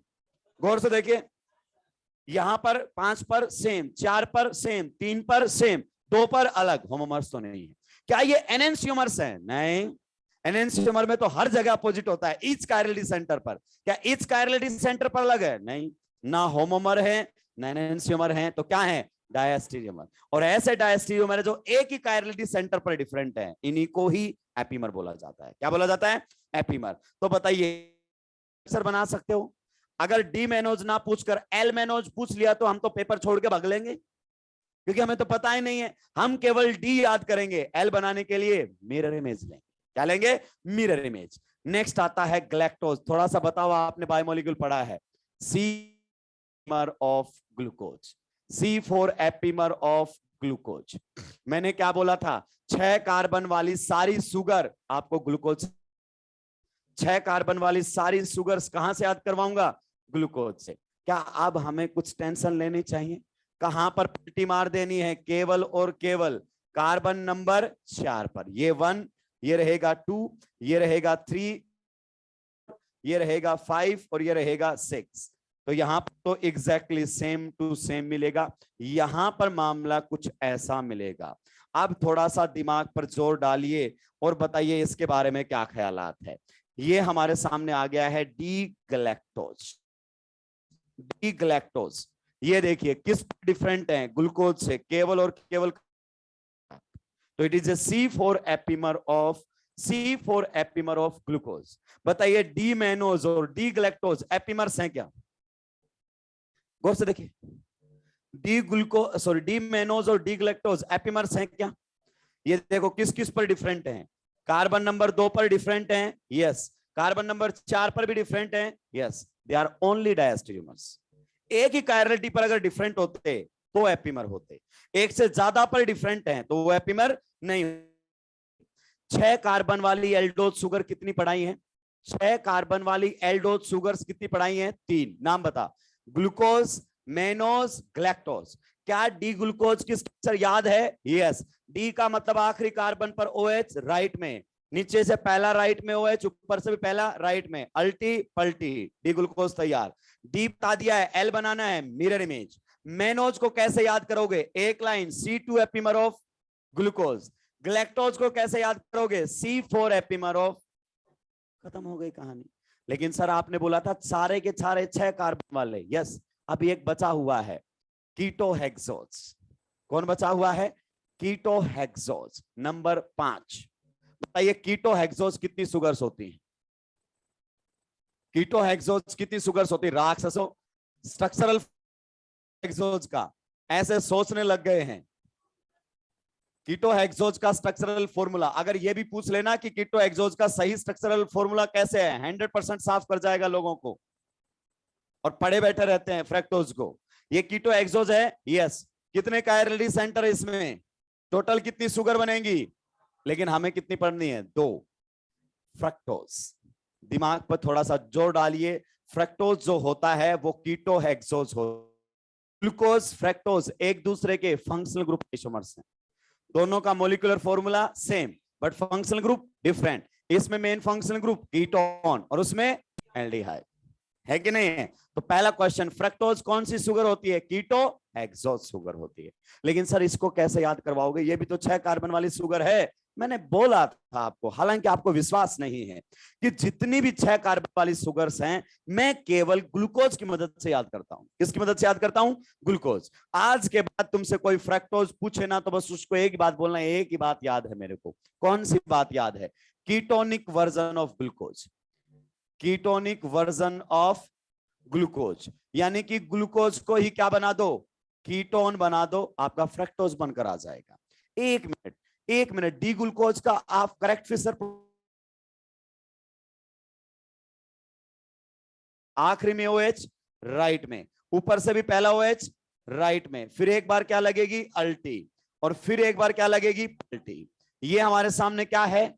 D glucose. लेकिन मैंने क्या लिखा हुआ है? फ्रक्टोज बनाना है, yes. Ketonic version of glucose. आप बताइए कीटोनिक शुगर्स कौन से कार्बन पर होता है? सेकंड पे होता है। बना दू सेकंड पे? बना दिया सेकंड पे। आप बताओ एक में एल्डिहाइड और कीटोन दोनों हो सकते हैं? नहीं, एल्डिहाइड और कीटोन एक ही होंगे, तो वो क्या बन जाएगा? लीजिए भाई लोगों, तैयार है आपके सामने डी फ्रक्टोज। और इसमें अगर अपन बात करें, ये डी, फिर इसमें होता है माइनस और फ्रक्टोज। फ्रक्टोज एक लीवो रोटेटरी शुगर है, ये लो डी के साथ माइनस भी आ रहा है, तो डी के साथ प्लस माइनस का कोई लिंक नहीं है। डी तो बस ये बताता है लास्ट कायरली सेंटर पर OH किधर है। यहां तक किसी को कोई दिक्कत आपत्ति परेशानी है तो बताइए। अभी तक कुछ क्वेश्चंस हमारे कवर हुए हैं बायोमोलिक्यूल के अंदर। आप जानते हैं ग्लूकोज की, फ्रक्टोज की आपको साइक्लिक स्ट्रक्चर पढ़नी है, और साइक्लिक स्ट्रक्चर पढ़ने से पहले उनके करेक्ट फिशर प्रोजेक्शन याद होने चाहिए। साइक्लिक स्ट्रक्चर पढ़ने से पहले आपने देखा होगा ना कि जो आपका ग्लैक्टोज है वो भी किसी ना किसी का मोनोसैकेराइड में आता है, डाइसैकेराइड का मोनोमेरिक यूनिट है कि नहीं है? तो जब तक आप उसको करेक्ट फिशर प्रोजेक्शन नहीं जानोगे आपको समझ में नहीं आ सकता। एक टाइप के क्वेश्चंस कवर किए, ये सारे एज इट इज आपकी नोटबुक में लिखा हुआ है। एक बार मेरे को बता दो, एल्डोहेक्सोज शुगर कौन कौन सी है जो अपने सिलेबस में? Glucose aldohexose, mannose aldohexose, galactose aldohexose. Fructose कौन सी शुगर है? कीटोहेक्सोज। मेन फंक्शनल ग्रुप कीटोन, उनका मेन फंक्शनल ग्रुप एल्डिहाइड। किसी को कोई डाउट है क्या? चलिए, अब नेक्स्ट आता है स्ट्रक्चर डिटर्मिनेशन ऑफ ग्लूकोज। ये केमिकल रिएक्शंस नहीं है। बहुत सारे लोग बोलते हैं निकालो एनसीईआरटी, ये वहां पढ़ा दी, ये वहां पढ़ा दी, वो तो 1 घंटे में पूरा बायोमोलिक्यूल सुलझ जाता। लेकिन क्वेश्चन गलती से उसने पूछ लिया होता तो हम सुलझ जाते। ये देखिए कितनी बातें एनसीईआरटी के अंदर हैं। हमने नीट दो सीखा कि ये बातें हमसे वो पूछ सकता है, नहीं नहीं उससे कोई लेना देना नहीं है, हम स्टीरियो में सुलटा देंगे। हम आए हुए क्वेश्चन को सुलटाना चाहते हैं, आने वाले पर हमें कोई बात नहीं करनी है। ध्यान से सुनेंगे अब तबीयत से। नेक्स्ट हमारे सामने है structure determination, structure determination of glucose. Structure determination of glucose, ध्यान से सुनते रहना भाई। स्ट्रक्चर डिटर्मिनेशन ऑफ ग्लूकोज, ये केमिकल रिएक्शंस नहीं है। एनसीईआरटी की भी हेडिंग यही है, एनसीईआरटी की भी हेडिंग यही है, स्ट्रक्चर डिटर्मिनेशन ऑफ ग्लूकोज। आप बताइए ग्लूकोज एक कौन सी शुगर है? एल्डोहेक्सोज। क्या मैं एल्डोहेक्सोज को ऐसे लिख सकता हूं? ये आएंगे 4, पहले पर CHO फिक्स, आखिरी पर CH2OH फिक्स, बाकी पर एक OH आएगा। तो ये लीजिए, ये हमारे सामने शुगर है। इनफैक्ट ये क्या है? ये ग्लूकोज है क्या? नहीं, ये तो एल्डोहेक्सोज शुगर है। ऐसी कितनी शुगर हो सकती हैं? 16। तो ये जो रिएक्शंस आप लिख रहे हैं ना, ये केवल ग्लूकोज के लिए नहीं है, ये सारी एल्डोहेक्सोज के लिए है। ये इसका मोलिकुलर फॉर्मूला क्या है? C6H12O6। इस पर रिसर्च वर्क है एमिल फिशर का। जो आप फिशर प्रोजेक्शन पढ़ते हैं ना, वो एमिल फिशर ने ही दिया था, और उसी को ही 19 में स्टार्टिंग में 19वीं सदी के स्टार्टिंग में ही उसको नोबेल प्राइज दिया गया था इस वर्क के लिए। ये देखिए, अब उसको इतना पता था 6 कार्बन है, 12 हाइड्रोजन है, 6 ऑक्सीजन है, और उसकी स्ट्रक्चर पता करनी है। देखिए रिजल्ट शेयर करूंगा ना, वो रिजल्ट शेयर करूंगा जिनका कुछ ना कुछ यूज आया। उसने एक्सपेरिमेंट तो बहुत सारे करवाए, रिएक्शंस तो बहुत सारी करवाई, लेकिन जिनसे कुछ प्रूव करना साथ शेयर करेंगे। यानी कि सक्सेसफुल अटेम्प्ट शेयर किए जाते हैं, जिनका कोई रिजल्ट नहीं निकला नहीं किया जाएगा। पहला डाउट यह था कि 6 कार्बन है वो है कैसे? क्योंकि आप जानते हैं 6 कार्बन से ब्रांचिंग शुरू हो जाती है। कितने कार्बन से? 4 कार्बन से। तो इसमें 6 कार्बन है वो है कैसे? तो इसके लिए उसने सबसे पहले रिएक्शन करवाई प्लस HI के साथ। And you know HI is a powerful reducing agent, वो सबको छोड़ता है। जैसे ही रिएक्शन करवाई तो हमें ऑब्टेन हुआ N-हेक्सेन। ये केमिकल रिएक्शन नहीं पूछेगा तुमसे, उसमें यह पूछेगा कि ये रिएक्शन क्या प्रूव करना चाहती है। ये रिएक्शन ये बता रही है कि ग्लूकोज के अंदर जो 6 कार्बन है वो स्ट्रेट चेन में है, मतलब कार्बन में कोई ब्रांचिंग नहीं है। मेंशन किया हुआ मैंने, परेशान होने की जरूरत नहीं है। अब आप बताइए, अगर मैं इसमें पूछूं तो DU कितना है? प्लीज बताइए DU कितना है? DU कितना है? 1। अबे राक्षसों, डिग्री ऑफ अनसैचुरेशन कितना है? 1 है। कितना है? 1 है। तो इसमें या तो एक डबल बॉन्ड है या एक रिंग है, या तो एक डबल बॉन्ड है या फिर इसमें क्या है? एक रिंग है। तो देखिए डबल बॉन्ड कौन कौन बना सकते हैं, दिमाग पे जोर डाल। या तो कार्बन कार्बन में बन सकता है, हाइड्रोजन डबल बॉन्ड, या फिर कार्बन ऑक्सीजन में बन सकता है। तो उसने कार्बन कार्बन डबल बॉन्ड वाली रिएक्शंस भी करवाई होंगी जो कि हमें नहीं बताई गई। फिर कार्बन ऑक्सीजन डबल बॉन्ड वाली रिएक्शंस करवाई गई, यानी कि रिएक्शन किसके साथ करवाई गई? HCN के साथ। क्या आप मुझे बता सकते हैं एल्डिहाइड कीटोन पर HCN का एडिशन कौन से मीडियम में करवाया जाता है? Slightly basic medium. HCN was a weak acid, OH minus चाहिए था उसको। जब रिएक्शन होती है तो किसकी फॉर्मेशन हो जाती है बताएंगे? साइनोहाइड्रिन। साइनोहाइड्रिन बन रहा है, ये किस बात का प्रूफ है बता सकते हैं? या तो इसके अंदर एल्डिहाइड है या इसके अंदर कीटोन है। It confirms the presence of carbonyl group. Presence of carbonyl group की प्रेजेंस को क्लियर करता है, या तो यहां एल्डिहाइड है, बट इट डोंट कंफर्म्स ये एल्डिहाइड है, नहीं अभी कोई कंफर्म नहीं करता है। नेक्स्ट मान लीजिए इसकी रिएक्शन आपने हाइड्रोक्सिल अमीन के साथ करवा दिए भाई लोगों, बताइए हाइड्रोक्सिल के एल्डिहाइड कीटोन्स क्या बनाते थे? ऑक्साइम। किसकी फॉर्मेशन होगी? ऑक्साइम। अब इसको केमिकल रिएक्शन के तौर पर मत देखिए, ऐसा नहीं बतानी होती तो वहीं सुलटा देता मैं। इस दोनों रिएक्शन से क्या प्रूव होता है? ये दोनों रिएक्शन इस बात को प्रूव करती हैं कि इसमें फंगाइड है या कीटोन है, या तो एल्डिहाइड है या कीटोन है। अब एल्डिहाइड है ये कोई दूसरी रिएक्शन बताएगी।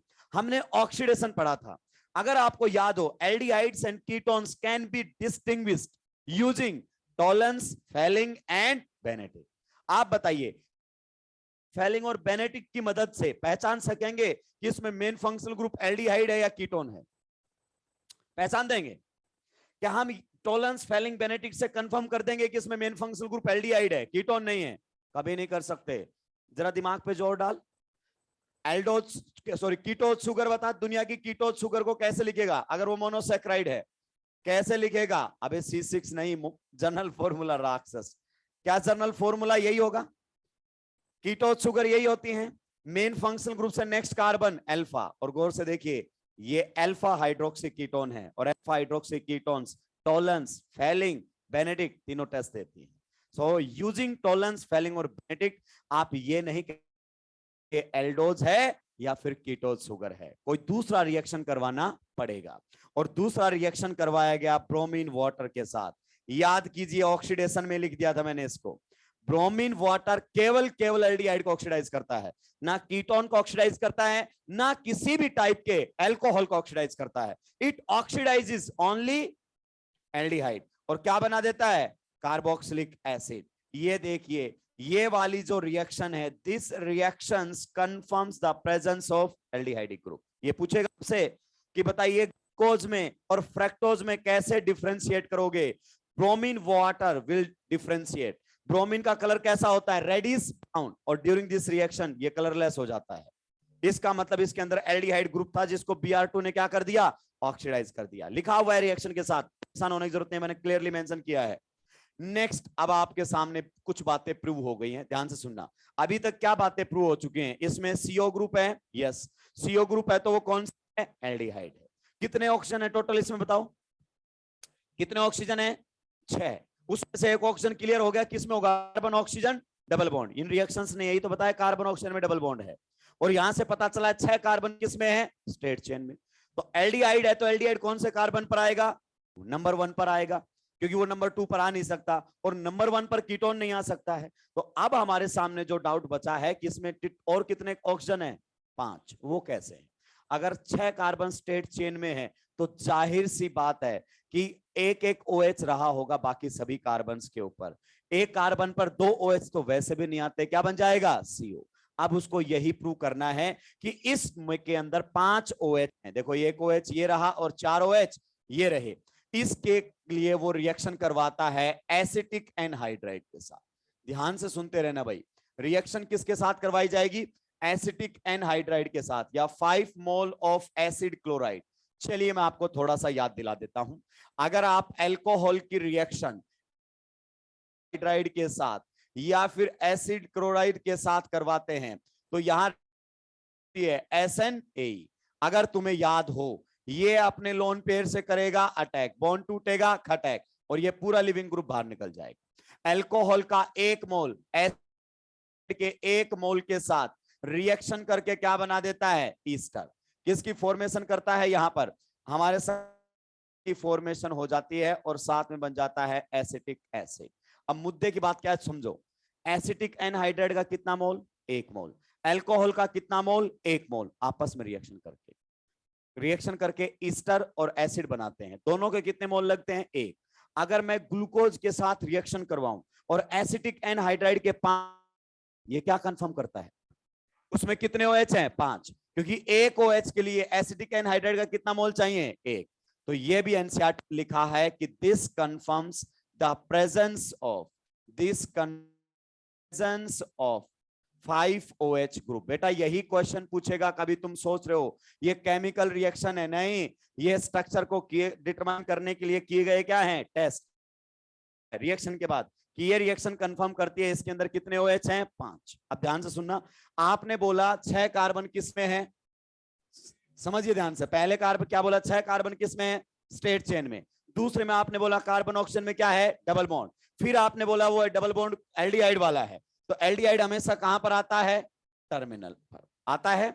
उसके बाद आपने बोला कि कितने OH हैं, 5, और 5 OH एक एक कार्बन पर लगे हुए हैं। अब आपको समझ में आया मैंने क्यों बोला था कि इनके जर्नल फॉर्मूले कैसे होंगे, मैंने क्या बोला था, हर एल्डिहाइड में ये और ये क्या होता है, फिक्स, यहीं से बताया था, बाकी सारे के सारे आ गए। अब ध्यान से सुनो, अगर ऐसा है तो इसमें बताइए क्या प्राइमरी अल्कोहल होगा, दिमाग पे जोर डाल, अगर एक एक कार्बन पर एक एक OH लगा हुआ है तो ये अल्कोहल कैसा रहेगा, प्राइमरी। अब प्रूफ देना पड़ेगा कि वास्तव में ही 6 कार्बन स्ट्रेट चेन में हैं और हर कार्बन पर एक एक OH है, तो हो ना हो इसके अंदर एक प्राइमरी अल्कोहल रहा होगा।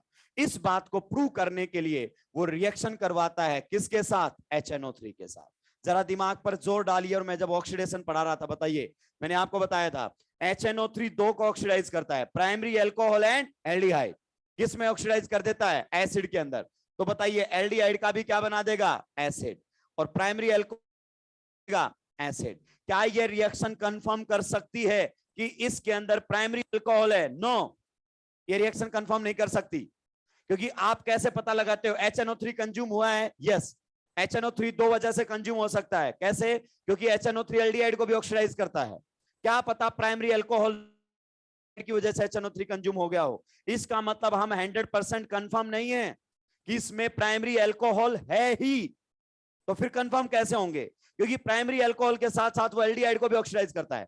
अगर HNO3 केवल प्राइमरी अल्कोहल को ऑक्सीडाइज करता तो ये कंफर्म टेस्ट हो जाता, क्या हो जाता, कंफर्म टेस्ट, लेकिन HNO3 प्राइमरी अल्कोहल के साथ साथ एल्डिहाइड को भी ऑक्सीडाइज करता है। तो जो एमिल फिशर था उसने बोला रुको मैं समझाता हूं आपको, तबीयत से परेशान होने की जरूरत नहीं है, एंड यू विल फाइंड कि आप मानते हैं ये आपके सामने कौन है, कोई भी एल्डोहेक्सो शुगर है, मैंने इसकी सबसे पहले रिएक्शन किसके साथ करवाई है, ब्रोमीन वाटर के साथ।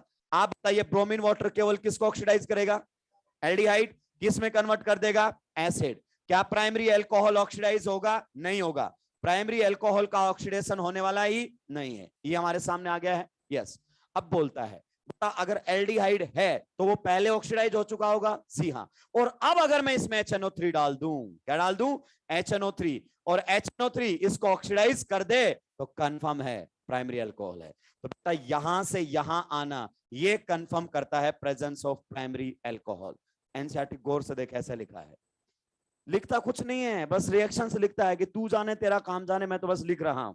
HNO3 अल्कोहल के ऑक्सीडेशन में नहीं दिया हुआ है, लेकिन HNO3 बायोमोलिक्यूल्स के अंदर दिया हुआ है। यहां तक किसी को कोई दिक्कत आपत्ति परेशानी है क्या, देखिए पूरा जो इसका स्ट्रक्चर डिटर्मिनेशन थे सारे रिएक्शंस आ गए हैं क्या, एक बार स्टार्टिंग से शुरू करो और सोच हर रिएक्शन के अंदर क्या बताया गया है।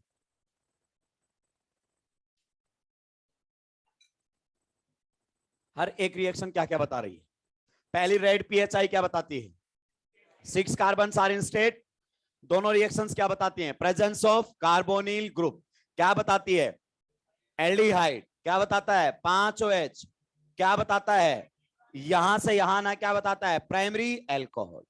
क्या आप ये बात कंफर्म कह सकते हैं टॉलरेंस फेलिंग या बेनेडिक्ट से किस में एल्डिहाइड है, नहीं, आपके सामने क्वेश्चन आएगा क्या ग्लूकोज और फ्रक्टोज को आप टॉलरेंस फेलिंग और बेनेडिक्ट से डिस्टिंग्विश कर सकते हैं, नहीं, क्योंकि फ्रक्टोज आपका जो है शुगर है और एल्डोहेक्सोज शुगर कौन सी होती है, अल्फा हाइड्रोक्सी, और alpha hydroxy ketones, Tollens, Fehling, Benedict तीनों टेस्ट देते हैं, तो आप नहीं डिफरेंशिएट कर पाओगे। क्लियर? यहां तक किसी को कोई दिक्कत, आपत्ति, परेशानी है क्या? होनी भी नहीं चाहिए। अब आते हैं next and the most important part के ऊपर।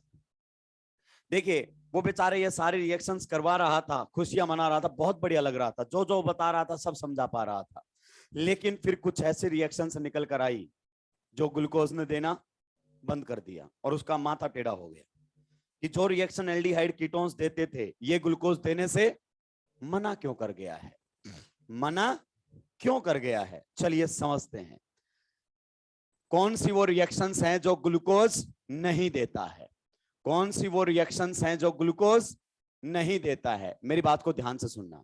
पहली बात NaHSO3, आप जानते हैं एल्डिहाइड की तो सारे और फ्यू मिथाइल कीटोन्स इसके साथ रिएक्शन करके व्हाइट क्रिस्टलाइन सॉलिड बनाते थे।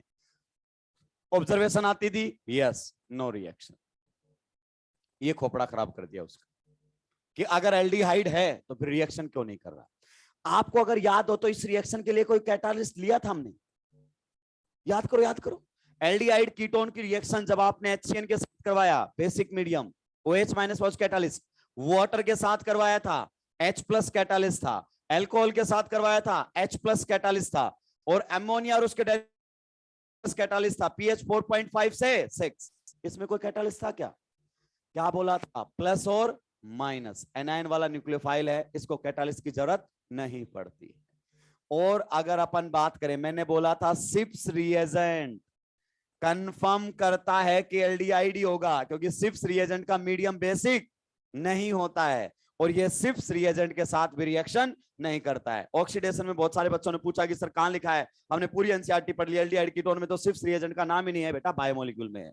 कहां है? बायोमोलिक्यूल में। एनसीईआरटी पढ़ाई जाएगी कहीं ना कहीं। ये रिएक्शन इसने नहीं दी, दोनों रिएक्शंस, और इससे उसको भयंकर डाउट होने लगे। अब उसको डाउट ये भी हुए कि ये नहीं दे रहा तो इससे पहले क्यों दी, ये वाली रिएक्शन क्यों हो रही है, ये वाली रिएक्शन क्यों हो रही है, ये वाली रिएक्शन क्यों हो रही है। अगर इसमें एल्डिहाइड ग्रुप है ही नहीं तो ये पहले क्यों दे रहा था एल्डिहाइड वाली रिएक्शन, और पहले दे रहा था तो अब उसने ये रिएक्शन देने से मना क्यों कर दिया। उसके बाद उसको पता मैं इतनी बड़ी गलती कर रहा हूं कि अल्कोहल भी मौजूद है और एल्डिहाइड भी मौजूद है, दोनों आपस में रिएक्शन भी तो कर सकते हैं, दोनों आपस में रिएक्शन भी तो कर सकते हैं। तो ये मैंने लिखा हुआ है, परेशान होने की जरूरत नहीं है। एक एक चीज तबीयत से लिखी हुई है भाई, एक एक चीज। यही मेहनत की है मैंने 2 दिन में कि कम से कम लिख दूंगा तो समझाने का टाइम मुझे मिल जाएगा, वरना बायोमोलिक्यूल और पॉलीमर दोनों सुलटते हैं। अब तबीयत से सुनना भाई, खतरनाक टॉपिक चल पड़ा है। Cyclic structure, cyclic structure of glucose, ये लीजिए, इसी के लिए आप लोग बैठे हुए। साइक्लिक स्ट्रक्चर ऑफ ग्लूकोज, ध्यान से समझिएगा, ध्यान से। मैं बहुत सिंपल सा क्वेश्चन आप लोगों के साथ डिस्कस करना चाहता हूं। उम्मीद करता हूं कि हम सारी बातें की। बताइए अगर इसमें रिएक्शन होगी तो प्रोडक्ट क्या बनेगा, रिएक्शन होगी तो प्रोडक्ट क्या बनेगा। एल्डिहाइड कीटोन की रिएक्शन अल्कोहल के साथ, एल्डिहाइड कीटोन की रिएक्शन अल्कोहल के साथ, प्रोडक्ट क्या बनेगा, क्या बनेगा आप बताओ। रिएक्शन होगी कैसे? Normally this reaction is carried out in the presence of H+, लेकिन H+ जस्ट कैटालिस्ट होता है। क्या होता है? कैटालिस्ट। कुछ याद दिलाऊं मैं आपको, ये देखिए, यहां पर पार्शियल पॉजिटिव चार्ज, यहां पर पार्शियल नेगेटिव, ये करेगा इस पर अटैक और बॉन्ड बनेगा खटैक। रिंग बनेगी, कितने की बनेगी? 1 2 3 4 5 और 6 बनेगी कि नहीं बनेगी? कौन से कार्बन पर अटैक हो रहा है? sp2 पर। शायद मैं कई दफा बताया होगा कि sp2 कार्बन पर अटैक हो और वो आगे चलकर कायरली सेंटर में कन्वर्ट हो जाए तो R भी बनेगा और एक नया कायरली सेंटर जनरेट होता है। तो पहले बताओ रिंग कितने की बनेगी? रिंग हमारे सामने बनेगी भाई लोगों, कितने की? 6 की। बनेगी कि नहीं बनेगी? ये CO किस में कन्वर्ट हो जाएगा? OH। आप बताइए ये क्या है? एसिटल है, हेमी एसिटल है, कीटल है, हेमी कीटल है, क्या है? जरा दिमाग पे थोड़ा जोर डालिए और बताइए क्या है ये।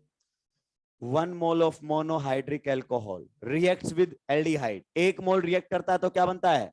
Hemy acetal. पहचानने का तरीका, एक ही कार्बन पर OH, एक ही कार्बन पर OR। क्या इस पर H है? नहीं है।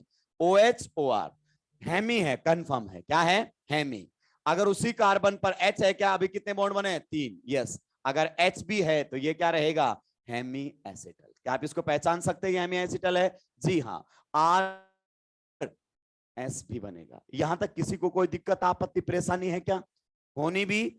बस साइक्लिक स्ट्रक्चर आ गई समझ में? कुछ भी नहीं है साइक्लिक स्ट्रक्चर के अंदर। आप फालतू में क्या होते रहते हैं परेशान, आपको पता ही नहीं चलता अल्फा बीटा बनकर कैसे आते हैं, 4 कायरली सेंटर से 5 कैसे हो जाते हैं। क्योंकि जब भी sp2 कार्बन पर अटैक होता है और वो कायरली सेंटर में कन्वर्ट होता है तो R भी बनेगा, S भी बनेगा। मैं याद दिलाता हूं, सबसे पहली बार ऐसा हुआ था SN1 के अंदर। कार्बोकेटाइन की हाइब्रिडाइजेशन क्या होती है? कार्बोकेटाइन के अंदर कार्बन की हाइब्रिडाइजेशन sp2। अगर सेंटर में कन्वर्ट हुआ है रिएक्शन में तो आर भी बनेगा और एस भी बनेगा। उसके बाद आप बताइए, NaR के अंदर CO पर अटैक हुआ था, आर भी बना था, एस भी बना था। उसके बाद रेडिकल रिएक्शंस में हमने देखा था आर भी बना था और एस भी बना था। तो sp2 कार्बन अगर कायरली सेंटर में कन्वर्ट होगा, आर भी बनेगा और एस भी बनेगा। अब इसको हटा दूं। चलिए अब आते हैं ग्लूकोज के अंदर। अब आप मेरी बात को ध्यान से सुनो। जिस बच्चे को ग्लूकोज का करेक्ट फिशर प्रोजेक्शन नहीं आता, वो हावर्थ प्रोजेक्शन कैसे बनाएगा भाई? वो साइक्लिक स्ट्रक्चर कैसे बनाएगा भाई? बस पूछा नहीं है, बचा हुआ अभी तक। बताइए, डी ग्लूकोज से शुरुआत करेंगे हम। किससे शुरुआत करेंगे? डी ग्लूकोज से। एक एक चीज आप मेरे को बताएंगे। मैं बनाना चाहता हूं डी प्लस ग्लूकोज। तो डी बनाना है सर, तो पहले बताइए आखिरी कायरली सेंटर पर OH right hand side, right में, तो ऊपर से पहला OH भी राइट में। फिर बताइए OH की अल्टी और क्या लगाएंगे? पल्टी। अब देखो इसके अंदर तो बाल्टी भर के OH है, ध्यान क्यों नहीं दिया हमने? इंट्रामोलिकुलर रिएक्शन होने के भरपूर मात्रा में चांसेस हैं, दिमाग लगाया ही नहीं। आप बताइए रिंग कितने की बनाएंगे? 5 की या 6 की? 6 की बन रही है, 6 की बनाएंगे, वरना 5 की बनाएंगे। 3 4 की तो हम बनाते ही नहीं है। आप बताइए फिर कौन से ऑक्सीजन से अटैक करना चाहिए? This is carbon number 1, this is carbon number 2, 3, 4, 5 and 6। थोड़ी देर पहले आपने देखा था अगर OH अटैक करेगा तो ऑक्सीजन रिंग का हिस्सा बनेगा। यस। कार्बन नंबर 1 कौन सा कार्बन है, बता सकते हैं मेरे को? Anomeric carbon. इसी को ही हम क्या बोलते हैं? Anomeric carbon. कौन सा कार्बन होता है जिस पर मेन फंक्शनल ग्रुप होता है? एल्डिहाइड या कीटोन? एल्डोज शुगर में कार्बन नंबर 1, कीटोज शुगर में कार्बन नंबर। क्लियर? आप बताइए कौन से OH से अटैक करना चाहिए? मेरे हिसाब से 5 वाले से अटैक करना चाहिए। रिंग बनेगी, देखो 1 2 3 4 5 6, 6 की रिंग बनेगी। क्लियर? अब इसको अपने को सही ओरिएंटेशन के अंदर लेकर आना है। सही ओरिएंटेशन का मतलब क्या है कि बेटा ये फिशर प्रोजेक्शन है। कौन सा प्रोजेक्शन है? फिशर। अगर तू इसको सही तरीके से समझ पाए, कैसे समझ पाए? सही तरीके से समझ पाए तो मैं बताता हूं ये कैसा है। ध्यान से सुनना। ये कुछ ऐसा है आपके सामने। यहां पर कौन है? CHO। यहां पर आपके सामने कौन रहने वाला है? CH2OH। यहां पर अगर अपन बात करें तो ये रहेगा वेज। यहां पर है OH, यहां पर है OH, यहां पर भी है OH, यहां पर भी है OH, यहां पर है H, यहां पर है OH। यहां पर हमारे सामने क्या रहने वाला है? यहां पर है OH और यहां पर हमारे सामने है H। This is the real molecule. आप जानते हैं ना रियल मॉलिक्यूल ऐसा है। ये CHO away from the observer है, ये CH2OH away from the observer है। ये जो हॉरिजॉन्टल लाइंस हैं फिशर में टुवार्ड्स द ऑब्जर्वर होती हैं, टुवार्ड्स द ऑब्जर्वर होती हैं। तो आप एक बात बताओ, अगर इस OH को रिएक्शन करना है तो उसको उसके साइड जाना चाहिए कि उससे अपोजिट रहना चाहिए? वो किधर है? Away from the observer. और ये कहां पर है? Towards the observer. ऐसे रिएक्शन होगी क्या? एक CHO तो है ऐसे और OH ऐसे, इसको भी कहां जाना पड़ेगा? उसी की साइड जाना पड़ेगा। तो मैं इस OH को वर्टिकल लाइन पर लाना चाहता हूं, क्योंकि जो ग्रुप वर्टिकल लाइन पर होते हैं वो अवे फ्रॉम द ऑब्जर्वर होते हैं। तो ये जो वर्टिकल लाइन वाले ग्रुप है ना, वो ऐसे हैं, आपसे दूर जा रहे हैं ऐसे। यहां पर कौन होगा? CHO। यहां पर कौन आ जाएगा? OH। इंट्रामोलिकुलर रिएक्शन हो जाएगी। तो मैं उसको वहां पर लाना चाहता हूं ताकि रिएक्शन आसानी से हो सके। ऐसा करने के लिए मुझे क्या करना पड़ेगा? कार्बन नंबर 5 पर लगे हुए ग्रुप्स को क्लॉकवाइज घुमाना है। मैं कई बार बता चुका हूं, सिग्मा बॉन्ड के रोटेशन लेने से कन्फर्मेशन चेंज होती है, कॉन्फ़िगरेशन कभी भी चेंज नहीं होती है। ध्यान से सुनते रहेंगे भाई, तबीयत से। अब बातें धीरे धीरे बढ़ने लगेंगे लेवल। ये हमारे सामने है OH, H रहेगा। यहां पर H और OH, H रहेगा। यहां पर भी OH और H रहेगा। बताइए घुमाइए, यहां पर कौन आ जाएगा? OH। यहां पर कौन आ जाएगा? CH2OH। यहां पर हमारे सामने कौन रहेगा? H। This is carbon number 1, this is 2, this is 3, this is 4, 5 and 6। Clear? अब बताइए कौन से वाला OH अटैक करेगा? 5 वाला। ये करेगा इसके ऊपर अटैक और बॉन्ड टूटेगा, घटैक। आप बताइए रिएक्शन विल बी रिवर्सिबल और इरिवर्सिबल? अबे एल्डिहाइड कीटोन में पढ़ाया था, इफ न्यूक्लियोफाइल इज H- और R-, reaction will be irreversible. अगर उसको छोड़कर कोई भी है तो रिएक्शन कैसी होगी? रिवर्सिबल। तो रिएक्शन रिवर्सिबल होगी या इरिवर्सिबल होगी? रिवर्सिबल। यहीं से तो सारा मामला चलेगा बे, दिमाग पर जोर क्यों नहीं डाल रहे हो? रिएक्शन कैसी है? रिवर्सिबल। sp2 कार्बन पर अटैक हुआ है, अगर नया कायरल्टी सेंटर जनरेट हुआ तो R भी बनेगा, S भी बनेगा। बनेगा कि नहीं बनेगा? चलिए सुलटाते हैं। यहां पर ये CO किस में कन्वर्ट होने वाला है? OH में। भाई लोगों ध्यान से सुनेंगे तबीयत से, बाकी पर कोई रिएक्शन नहीं हुई। यहां पर OHH एज इट इज, यहां पर HOH एज इट इज, यहां पर भी OHH as it is. This is carbon number 1, this is carbon number 2, 3, 4। ये हमारे सामने कौन सा है? 5 H। यहां पर कौन लगा हुआ है? CH2OH। और यहां पर कौन है? ऑक्सीजन। आप बताइए कुछ इस प्रकार से रिंग फॉर्मेशन होगी कि नहीं होगी? कुछ इस प्रकार से रिंग फॉर्मेशन होगी कि नहीं होगी? मैंने लिखा हुआ है अगले पेज पर, परेशान नहीं होना, सब लिखा हुआ है। ये बनकर आ गया है, यस। आप नीचे बताइए, अभी इस पर अटैक हुआ, कार्बन नंबर 1 किस में कन्वर्ट हुआ है? कायरलिडी सेंटर में। तो R भी बनेगा, S भी बनेगा, दोनों बनेंगे। तो हो सकता है हमने R वाला बना दिया हो, तो S वाला तो क्या है? बाकी है। ध्यान से सुनते रहना तबीयत से, एक एक चीज। यहां पर OH H, यहां पर HOH, यहां पर OH H, यहां पर हमारे सामने कौन रहने वाला है? ऑक्सीजन। यहां पर रहेगा H, यहां पर रहेगा CH2OH। आप बताइए बॉन्ड फॉर्मेशन होगी? यस। इसके और ऑक्सीजन के बीच में होगी? जी हाँ। This is carbon number 1, this is 2, this is 3, 4, 5 and 6। गौर से देखो दोनों प्रोडक्ट्स में कहां फर्क है, गौर से देखिए, गौर से देखिए दोनों प्रोडक्ट्स में कहां पर फर्क है, गौर से देखिएगा। केवल किस पर है? आप बताइए ये कौन सा कार्बन है? कौन सा कार्बन है? कार्बन नंबर 1 कौन सा कार्बन होता है? एनोमरिक कार्बन होता है कि नहीं होता है? तो ये कार्बन नंबर 1 एनोमरिक कार्बन है क्या? गौर से देखो, ये केवल कार्बन नंबर 1 पर अलग है इनमें। इसमें ये OH किधर है? राइट साइड में। और यहां पर ये OH किधर है? बाकी एग्जैक्टली क्या है? सेम। आप बताइए क्या ये होमोमर्स हैं? बने हुए प्रोडक्ट्स के बीच में रिलेशनशिप, क्या ये होमोमर्स हैं? क्या ये एनेंसियोमर्स हैं? क्या है फिर? और डायस्टीरियोमर्स भी ऐसे जो एक ही कार्बन पर डिफरेंट हैं, एपीमर्स हैं। और क्या वो कार्बन एनोमरिक कार्बन है? एनोमर्स भी है। ध्यान से सुनना, डायस्टीरियोमर्स हैं, यस। एपीमर्स हैं, यस। जो कार्बन पर अलग हैं, अगर वो कार्बन एनोमरिक कार्बन है तो उन्हीं एपीमर्स को एनोमर्स बोल दिया जाता है। तो क्या ये एनोमर्स भी हैं? Yes, each and everything is clearly mentioned. तो ये हमारे सामने क्या है? एनोमर्स भी है। अब ध्यान से सुनो, अगर एनोमरिक कार्बन पर OH राइट हैंड साइड में है, वर्टिकल लाइन के किधर है? राइट हैंड साइड में, तो प्रीफिक्स अल्फा का इस्तेमाल किया जाता है। ये हमारे सामने निकल कर आता है अल्फा डी ग्लूकोज। क्या निकल कर आता है? Alpha D ग्लूको pyranose. मैं बताऊंगा पायरेनोज का मतलब क्या होता है। और अगर एनोमरिक कार्बन पर OH लेफ्ट हैंड साइड में है तो इसे क्या बोलते हैं? Beta D ग्लूको pyranose. Beta D ग्लूको pyranose. Pyranose का मतलब बताऊंगा, हालांकि आप बायोलॉजी में पढ़ चुके हैं, कई सालों से पढ़ रही है, सिस्टम है।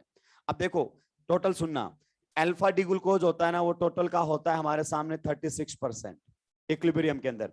These 3 forms lie in equilibrium, dynamic equilibrium के अंदर है। ये रिएक्शन करके अल्फा में चला जाता है, ये रिएक्शन करके बीटा में चला जाता है। और जो बीटा रहता है वो कितना रहता है? 64%। अब सोचो, अगर अल्फा 36 है, बीटा 64 है, तो भाई बचा कितना? ओपन चेन कितना बचा? 0%। अब समझो, जब हम इसकी रिएक्शन करवा रहे थे NaHSO3 के साथ, तो ये रिएक्शन हो क्यों नहीं रही थी? हालांकि ये ओपन चेन में एल्डिहाइड के अंदर ही है कि नहीं है, फिर भी रिएक्शन नहीं हो रही थी। मैंने आपको कई बार आपको समझाया है बेटा, नो रिएक्शन का मतलब वास्तव में नो रिएक्शन नहीं होता है, because concentration of open chain is very low, that's why reaction नहीं कर पा रहा था ये। इसीलिए हमने क्या बोल दिया? No reaction. लेकिन सर फिर उसने HCN के साथ रिएक्शन क्यों की, उसने हाइड्रोक्सिलअमीन के साथ रिएक्शन क्यों की, उसने बाकी रिएक्शंस क्यों की? क्योंकि बाकी रिएक्शंस या तो एसिडिक मीडियम की थी या बेसिक मीडियम। और एसिडिक और बेसिक दोनों मीडियम्स के अंदर ये किसके अंदर है आपका, एक साइक्लिक हेमी एसिटल। अगर आप गौर से देखोगे तो क्या साइक्लिक हेमी एसिटल है, और साइक्लिक हेमी एसिटल एसिडिक और बेसिक दोनों मीडियम में एल्डिहाइड में आ जाता है, दोनों मीडियम में एल्डिहाइड में आ जाता है। ध्यान से सुनना, मैं बता सकते हैं ये हेमी एसिटल है। यस, देखो एनोमरिक कार्बन पहचानना सीखो रिंग के अंदर, यहां तो पता चल जाता है एल्डिहाइड कीटोन वाला, वहां थोड़ी पता चलेगा। एनोमरिक कार्बन को पहचानने का तरीका, पूरी रिंग में एक ही कार्बन होगा जो 2 ऑक्सीजन से जुड़ा होगा। देखिए इधर बॉन्ड ऑक्सीजन से बना है, यस, ये बॉन्ड भी गौर से देख किससे बना है, ऑक्सीजन से। ऐसा कार्बन जो 2 ऑक्सीजन से जुड़ा होता है एनोमरिक कार्बन होता है। ऐसा कार्बन जो 2 ऑक्सीजन से जुड़ा होता है, कौन सा कार्बन होता है, एनोमरिक।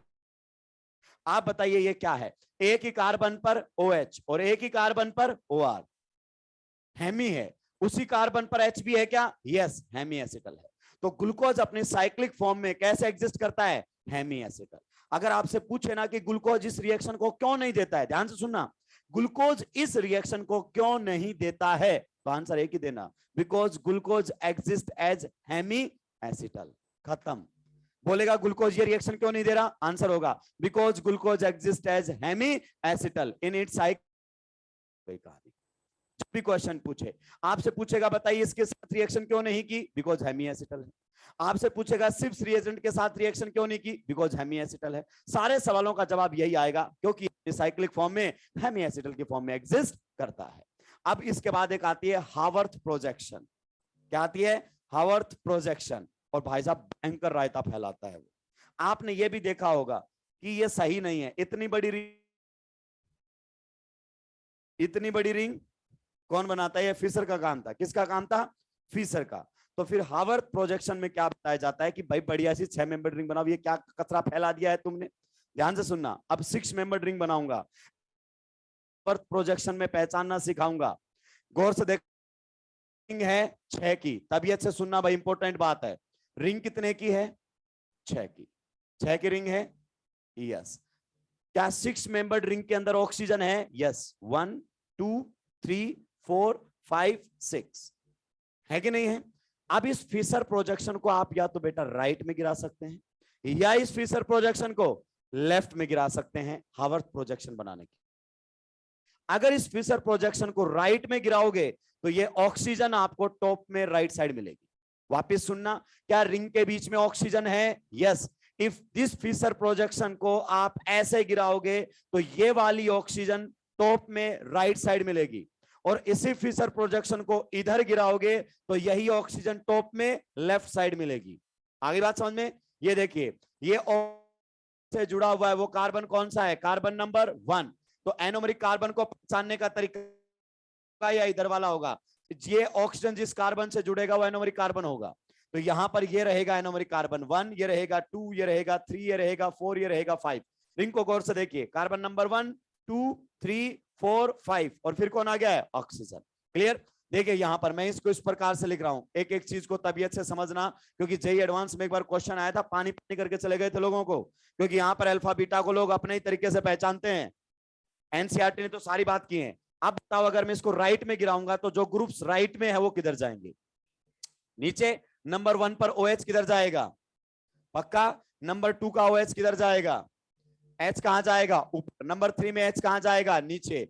OH कहां जाएगा, ऊपर। नंबर 4 पर OH किधर जाएगा, नीचे। H कहां जाएगा, ऊपर। 5 पर H नीचे, और CH2OH कहां जाएगा, ऊपर। ये देख,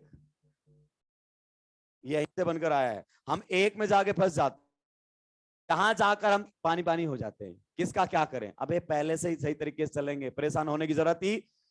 अब सुनो, अगर मैंने इसको इधर ना गिराकर इधर गिरा दिया तो बताओ ये ऑक्सीजन किधर मिलेगी आपको, लेफ्ट में टॉप पर मिलेगी।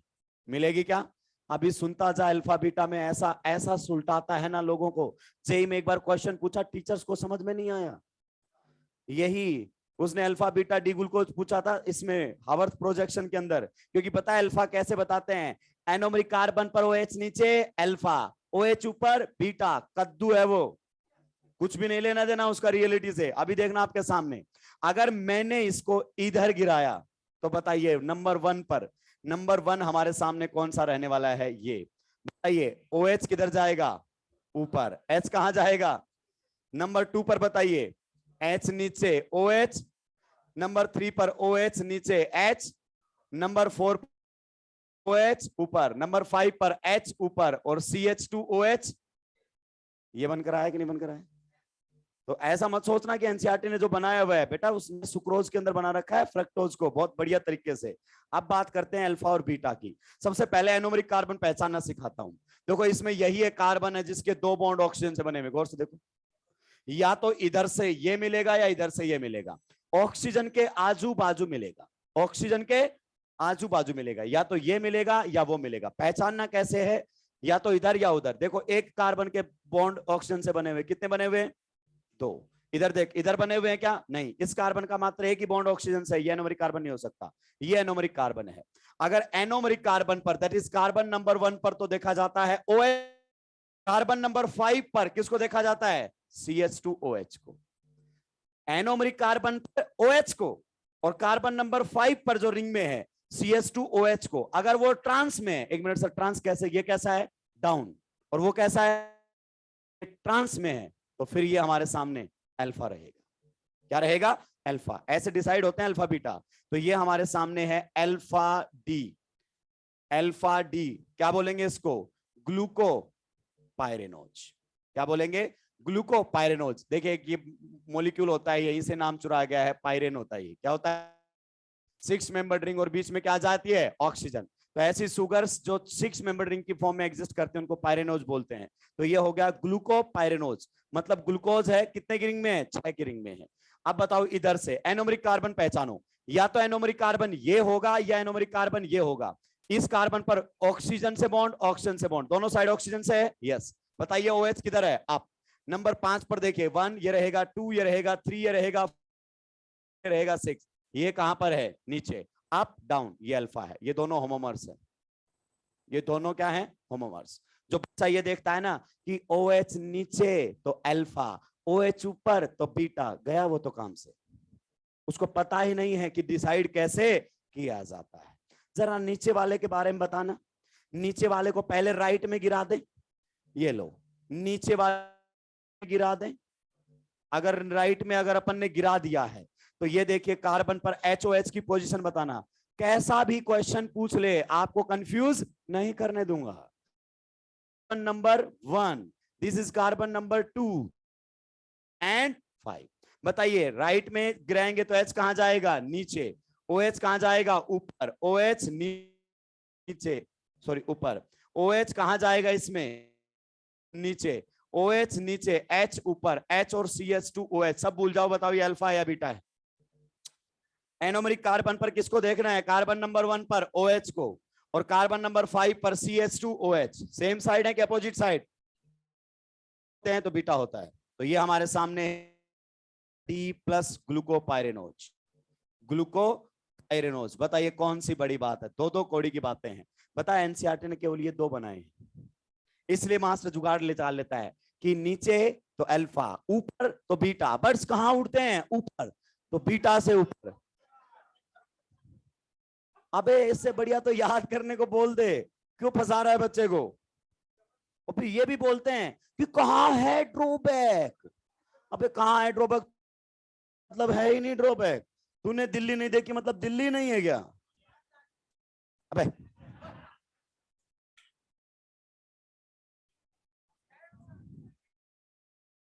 देखिए, इसको सबसे ज्यादा रिलीफ मिला है, लीगल हो गया। इधर बताओ, अगर अपन इसको इधर गिराएं, ध्यान से ध्यान से, अगर अपन इसको इधर गिराएं तो कैसा मामला बनेगा। इधर गिराएं तो बताओ किधर आएंगे, बताइए जल्दी से। OH किधर जाएगा, H कहां जाएगा, नीचे क्या जाएगा, H ऊपर OH, नीचे OH, H यहां पर H OH, नीचे 2 और ऊपर ये लो एनोमेरिक कार्बन। OH कहां है, नीचे है, नीचे, और ये भी बीटा। तो जो नीचे तो अल्फा होता है, नहीं होता है, ये बीटा ही है। ताकि आपको अल्फा बीटा पहचान में आने लगे। क्या आप अल्फा बीटा पहचान सकते हो? किसी को कोई डाउट है तो बताइए सबसे पहले। अब मैं यहीं से ही आपको रिड्यूसिंग, नॉन रिड्यूसिंग, म्यूटा रोटेशन सब समझा दूंगा। इसी से ही ग्लूकोज का मैंने बनाया, फ्रैक्टोज का आपको बनाना है, हालांकि मैंने सब बनाया हुआ है फ्रैक्टोज के अंदर भी तबीयत से। लेकिन पहले यहां तक बात बताइए, बताओ अल्फा बीटा कैसे पहचानोगे? Anomeric carbon OH carbon number 5 पर CH2 OH, ट्रांस में है तो अल्फा, और सिस में है इधर गिरा दे हमें कोई फर्क नहीं पड़ता है। भले इस ऑक्सीजन को नीचे ले आए हमें कोई फर्क नहीं पड़ता, क्योंकि जो बात बोली है वो है ऑथेंटिक है, परेशान होने की जरूरत ही। अब आप बताइए, क्या आपका glucose Tollens Fehling Benedict test देगा? यस। आप बताइए ग्लूकोज किसकी फॉर्म में है? हेमी एसिटल, और हेमी एसिटल बेसिक मीडियम में aldehyde, hemi acetal basic medium में एल्डिहाइड। तो हम बात करते हैं रिड्यूसिंग और नॉन रिड्यूसिंग शुगर्स की। देखिए रिड्यूसिंग शुगर्स वो होती हैं, अपन 2 घंटे के बाद ब्रेक लेंगे, बायमोल लेंगे, ब्रेक लेंगे, आएंगे ये आएंगे आएंगे, समय लगेगा थोड़ा, आएंगे ये। अभी अभी इनको समझ में नहीं आता है क्या हुआ। अब ध्यान से सुनो। नेक्स्ट हमारे सामने एक है reducing and non reducing sugars. Reducing sugars वो होती हैं जो पॉजिटिव टॉलरेंस फेलिंग और बेनेटिक टेस्ट देती है। एक बार मेरे को नोट्स दे दीजिए एक, और जिनके पास नोट्स हैं, हार्ड कॉपी है, सॉफ्ट कॉपी है, रिड्यूसिंग पर पहुंच जाओ जल्दी से। रिड्यूसिंग नॉन रिड्यूसिंग पर पहुंचेंगे,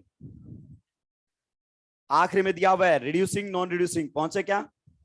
देखिए डेफिनेशन देखो क्या लिखा हुआ है, carbohydrates that reduce Tollens Fehling और Benedict reagent are known as reducing sugar.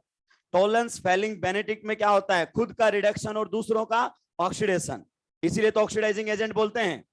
Second line में देखिए क्या लिखा है, carbohydrates that does not reduce Tollens Fehling और Benedict reagent are known as non reducing sugars.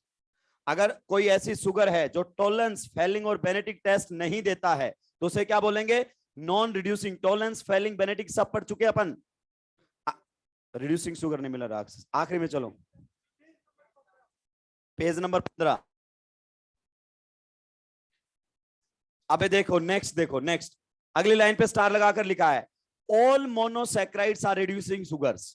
याद कीजिए ये टॉलरेंस फेलिंग और बेनेटिक में लिखा हुआ आ रहा था, मैंने बोला था इसको आगे all monosaccharides are reducing sugars. कौन समझाएगा इसको?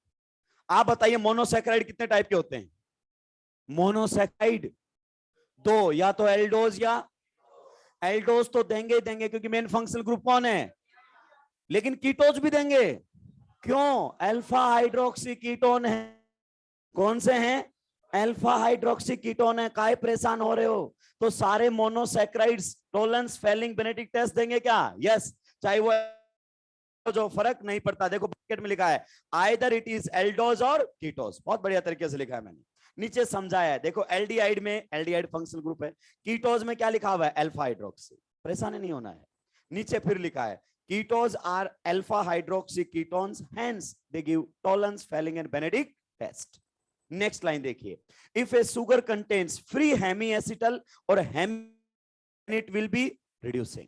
अगर मान लीजिए साइक्लिक फॉर्म में दिया हुआ है लाइक दिस, तो आपको क्या देखना है? अगर हेमी एसिटल है तो बताइए हेमी एसिटल बेसिक मीडियम में किस में जाएगा? Tollens Fehling Benedict. तीनों टेस्ट कौन से मीडियम के टेस्ट है भाई बता जरा, किस मीडियम के टेस्ट हैं? कंफर्म करते हो बेसिक मीडियम के टेस्ट हैं? यस। तो बेसिक मीडियम के अंदर hemi acetal aldehyde, hemi acetal और aldehyde Tollens Fehling Benedict test देते हैं। अब मुद्दे की बात यह है, क्या आप पहचान लेंगे वो हेमी एसिटल है? यस। सबसे पहले आपको एनोमरिक कार्बन पहचानना है।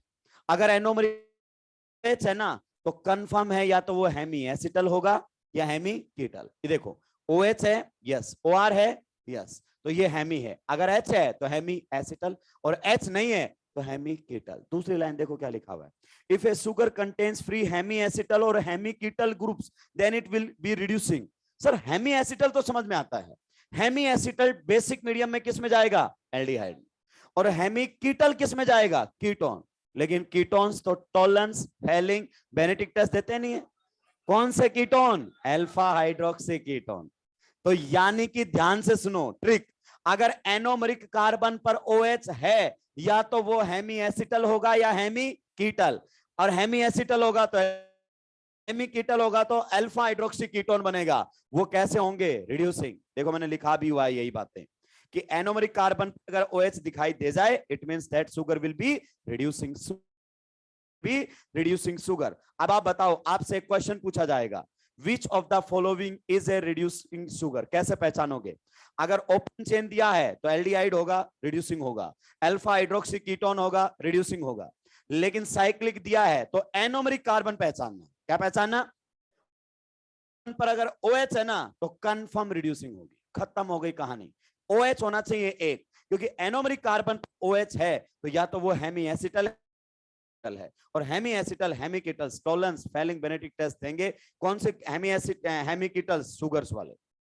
नेक्स्ट देखिए question, disaccharides are reducing sugar except sucrose. NCERT में हमारे में जो सुक्रोज एक डाइसैकेराइड है वो रिड्यूसिंग नहीं है, आ जाएगा अभी, सब आ जाएगा तबीयत से। पॉलीसैकेराइड्स आर नॉन रिड्यूसिंग, जो पॉलीसैकेराइड आपके होते हैं वो कैसे होते हैं? Non reducing. आ जाइए क्वेश्चन देखिए भाई ढंग से, विच ऑफ फॉलोइंग इज और आर रिड्यूसिंग शुगर्स, बताना आपको। मेनोज के बारे में क्या? मेनोज इज ए मोनोसैकेराइड, और मोनोसैकेराइड सारे reducing, either it is aldose और next glucose saccharide reducing. Next रुक फ्रैक्टोज में मेन फंक्शनल ग्रुप कौन सा होता है? कीटोन, लेकिन कौन सा? Alpha hydroxy ketone. Tollens Fehling Benedict test देगा। वापस बता, क्या ग्लूकोज और फ्रैक्टोज को आप टॉलरेंस फेलिंग बेनेडिक्ट से डिफरेंशिएट कर पाओगे? नहीं, दोनों ही देंगे, दोनों ही।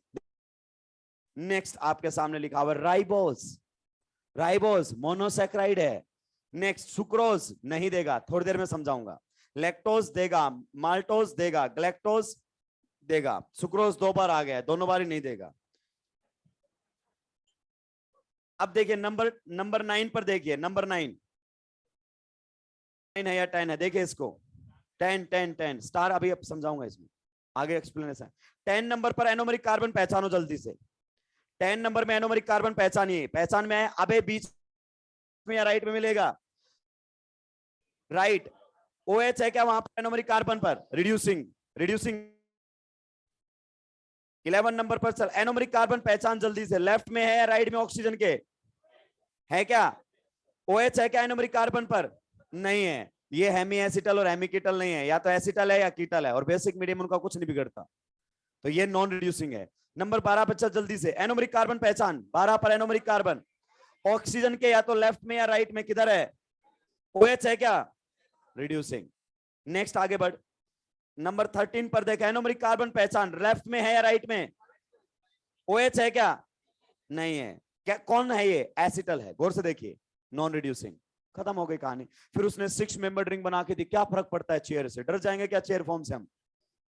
अब आ जाइए अगले पेज पर, ध्यान से देखो, स्टार लगाकर रुका है। Sucrose is a non reducing sugar because it does not has any free hemi acetal और हेमी कीटल, हेमी एसिटल और हेमी है। बताइए, जो सुक्रोज होता है वो डाइसैकेराइड है कि नहीं है? ध्यान से सुनना, डाइसैकेराइड में कितने मोनोसैकेराइड आपस में मिले होते हैं? 2। कितने एनोमरिक कार्बन होंगे? डाइसैकेराइड में कितने एनोमरिक कार्बन होंगे? 2 होंगे। अगर दोनों एनोमरिक, ध्यान से सुनना, दोनों एनोमरिक कार्बन में से अगर एक भी एनोमरिक कार्बन पर OH है, रिड्यूसिंग होगा। दोनों एनोमरिक कार्बन में से अगर एक भी एनोमरिक कार्बन पर OH है then sugar will be reducing. आ जाइए सुक्रोज में, नीचे बना रखा है मैंने, एनोमरिक कार्बन एरो लगा के दिखा रखा है मैंने खुद, एनोमरिक कार्बन दिखा रखे हैं। बताइए, पहले वाले ग्लूकोज वाली यूनिट में एनोमरिक कार्बन पर OH है? नहीं है। नीचे एनोमरिक कार्बन पर OH है? नहीं है। दोनों में से किसी भी एनोमरिक कार्बन पर OH नहीं है, hence it is non reducing. और बेटा ये आएगा स्टेटमेंट के अंदर एक दिन, क्योंकि ये एक्सप्लेनेशन एनसीईआरटी ने दी है। नीचे लिखा है कि हेमी एसिटल और hemi ketal group no OH anomeric carbon, hence sucrose is a non reducing sugar. NCERT ने लिखा है, मैंने भी वही बात लिखी है। फिर मैंने लैक्टोज का एग्जांपल लिया है। लैक्टोज में आप जानते हैं 2 यूनिट आपके सामने दी हुई है। पहले वाले में एनोमरिक कार्बन पर लिखा हुआ है, पहले वाले में लैक्टोज में ऊपर देखो एनोमरिक कार्बन पर OH है, यस, लेकिन दूसरे वाले के एनोमरिक कार्बन पर नहीं है। तो है ना, एक के एनोमरिक कार्बन पर है और एक के एनोमरिक कार्बन पर नहीं है। अगर एक भी एनोमरिक कार्बन OH है तो वो शुगर कैसा होगा? रिड्यूसिंग। वो शुगर कैसा होगा? रिड्यूसिंग। चलिए वापस लौटते हैं, एक छोटा सा पार्ट बचा हुआ है, म्यूटा रोटेशन। अब आपको आसानी से समझ में आ जाएगा म्यूटा रोटेशन। ध्यान से सुनेंगे, तबियत से सुनेंगे, मैं आपको एक बात बताऊंगा म्यूटा रोटेशन के बारे में। क्वेश्चन ये पूछेगा कौन म्यूटा रोटेशन शो करता है। पहले मैं थोड़ा सा आपको म्यूटा रोटेशन का क्या दे देता हूं, आइडिया, फिर हम आगे बात करेंगे। देखिए हमारे सामने है अल्फा डी ग्लूकोज। क्या है? Alpha D. Specific angle of rotation 111 degree. Alpha D glucose का स्पेसिफिक एंगल ऑफ रोटेशन कितना होता है? 111 डिग्री। ध्यान से, आपको लगेगा न्यूमेरिकल आ गया है, और से इस अल्फा डी ग्लूकोज को वाटर में डाला गया है। किस में डाला गया है? वाटर। आप बताइए, जैसे ही अल्फा डी ग्लूकोज वाटर में जाएगा, केवल अल्फा डी ग्लूकोज रहेगा, ग्लूकोज और बीटा डी ग्लूकोज भी बन जाएगा। अगर आपने अल्फा डी ग्लूकोज में वाटर डाल दिया, अगर आपने वाटर डाल दिया, तो वापस कहां जाएगा? एल्डिहाइड में जाएगा कि नहीं जाएगा? याद करो, acetal ketal hemi acetal hemiketal formation was reversible. बताया था मैंने, हाइड्रोलाइसिस ऑफ एसिटल कीटल। तो अगर आपने इसमें वाटर डाल दिया तो कौन बनेगा? अल्फा भी बनेगा, बीटा भी बनेगा और ओपन चेन भी बनेगा। तो कुछ देर के बाद जो रिजल्टेंट सॉल्यूशन है उसका specific angle of rotation change होकर 52.7 डिग्री हो जाता है। ध्यान से सुनना, हमने 111 डिग्री वाला, थोड़ी देर बाद रिजल्टेंट सॉल्यूशन का क्या मिला? 52.7। ध्यान से सुनना, फिर से हमने एक और कंटेनर लिया, इसके अंदर हमने किसको डाला है? Beta D glucose. यहां पर है beta D glucose, pure crystal. केवल बीटा डी ग्लूकोज का specific angle of rotation degree. हमने इसको सॉल्यूशन के अंदर डाला, वाटर के अंदर। वाटर तो ऑप्टिकली इनएक्टिव होता है, उसका तो कोई फर्क नहीं पड़ता है। जैसे ही हमने डाला, थोड़ी देर के बाद जो रिजल्टेंट सॉल्यूशन है उसका ऑफ रोटेशन पाया 0.7 डिग्री। ऑब्जर्वेशन देखिए, तो घट के 52 पर आ जाता है, बीटा डाल रहे हैं तो बढ़ के 52 पर आ जाता है। क्या इसके सॉल्यूशन के स्पेसिफिक एंगल ऑफ रोटेशन में चेंज हो रहा है? को ही म्यूटा रोटेशन बोलते हैं। और ऐसा हो क्यों रहा है पता है आपको? क्योंकि वाटर में जाते ही इक्विलिब्रियम में होता है, किसके साथ? ग्लूकोज के साथ। और डी ग्लूकोज फिर किसके साथ इक्विलिब्रियम में? Beta D glucose. जैसे ही आप वाटर के अंदर डालते हैं, ध्यान से सुनना, अगर आपने अल्फा डी ग्लूकोज में वाटर में डाला है तो थोड़ी देर बाद अल्फा डी और बीटा तीनों मिलेंगे, क्योंकि alpha D glucose beta D glucose में चला जाएगा वाटर के अंदर, जाता है। क्या सेटअप हो जाता है? इक्विलिब्रियम। अगर तुमने बीटा डी ग्लूकोज डाला है तो पहले बीटा डी ग्लूकोज किस में जाएगा? डी ग्लूकोज में, और फिर किस में निकल जाएगा? Alpha D. तो अगर आपने अल्फा डाला हो या बीटा डाला हो, वाटर में अगर डाल दिया है, तीनों मिलेंगे। थोड़ी देर के बाद क्या मिलेंगे? तीनों। और तीनों के बीच में क्या सेटअप हो जाएगा? और जो ये वैल्यू आ रही है ना, वो इक्विलिब्रियम मिक्सचर की वैल्यू है। ये जो वैल्यू आ रही है, ना अल्फा की है ना बीटा की है, ये किसकी है? इक्विलिब्रियम मिक्सचर की वैल्यू है। इसी फिनोमिना को बोला जाता है म्यूटा रोटेशन। अब आप एक बात समझिए, ऐसा क्वेश्चन तो आ नहीं सकता, कैसा कि what is mutarotation, explain it with suitable example. नहीं आ सकता, क्योंकि हमारा पेपर कैसा है?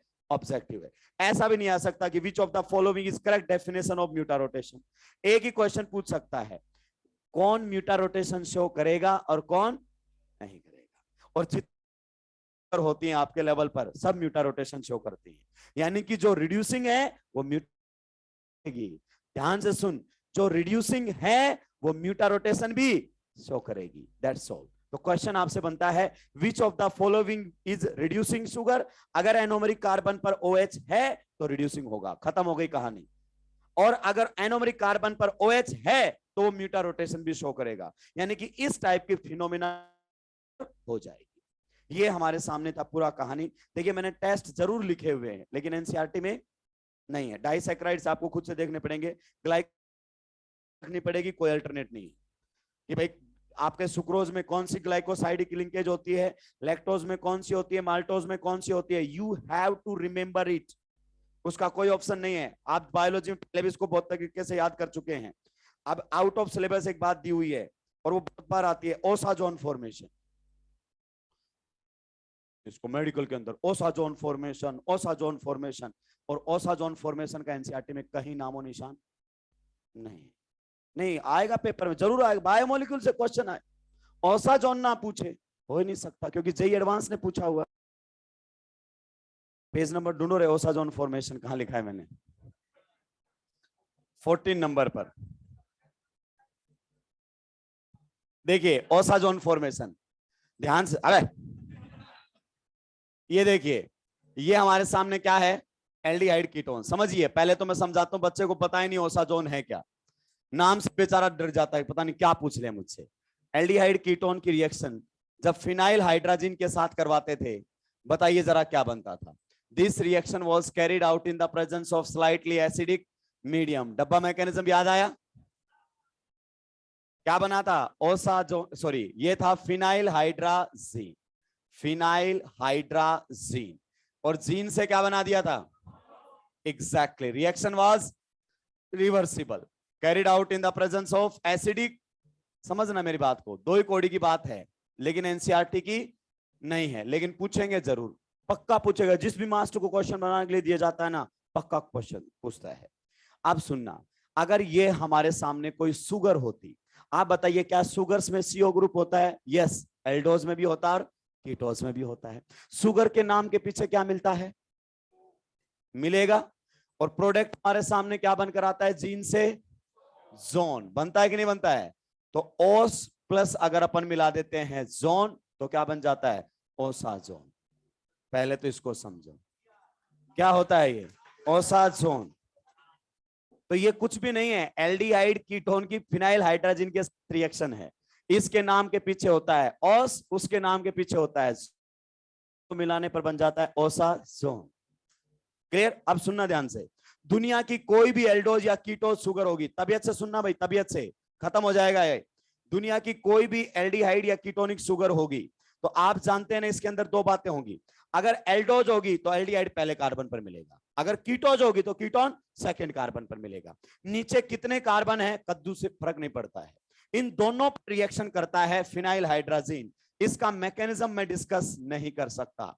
कौन कौन से क्वेश्चंस पूछे जाते हैं, ध्यान से सुनना, दो टाइप के क्वेश्चंस यहां से पूछते हैं।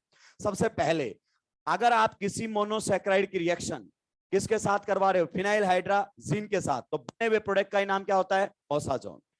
अब इसमें आपके मोनोसैकेराइड का 1 मोल और फिनाइल हाइड्रोजन के 3 मोल रिएक्शन करते हैं, पहली बात, और प्रोडक्ट जब बनता है तो इसमें 2 कार्बन की कायरलिटी खत्म हो जाएगी।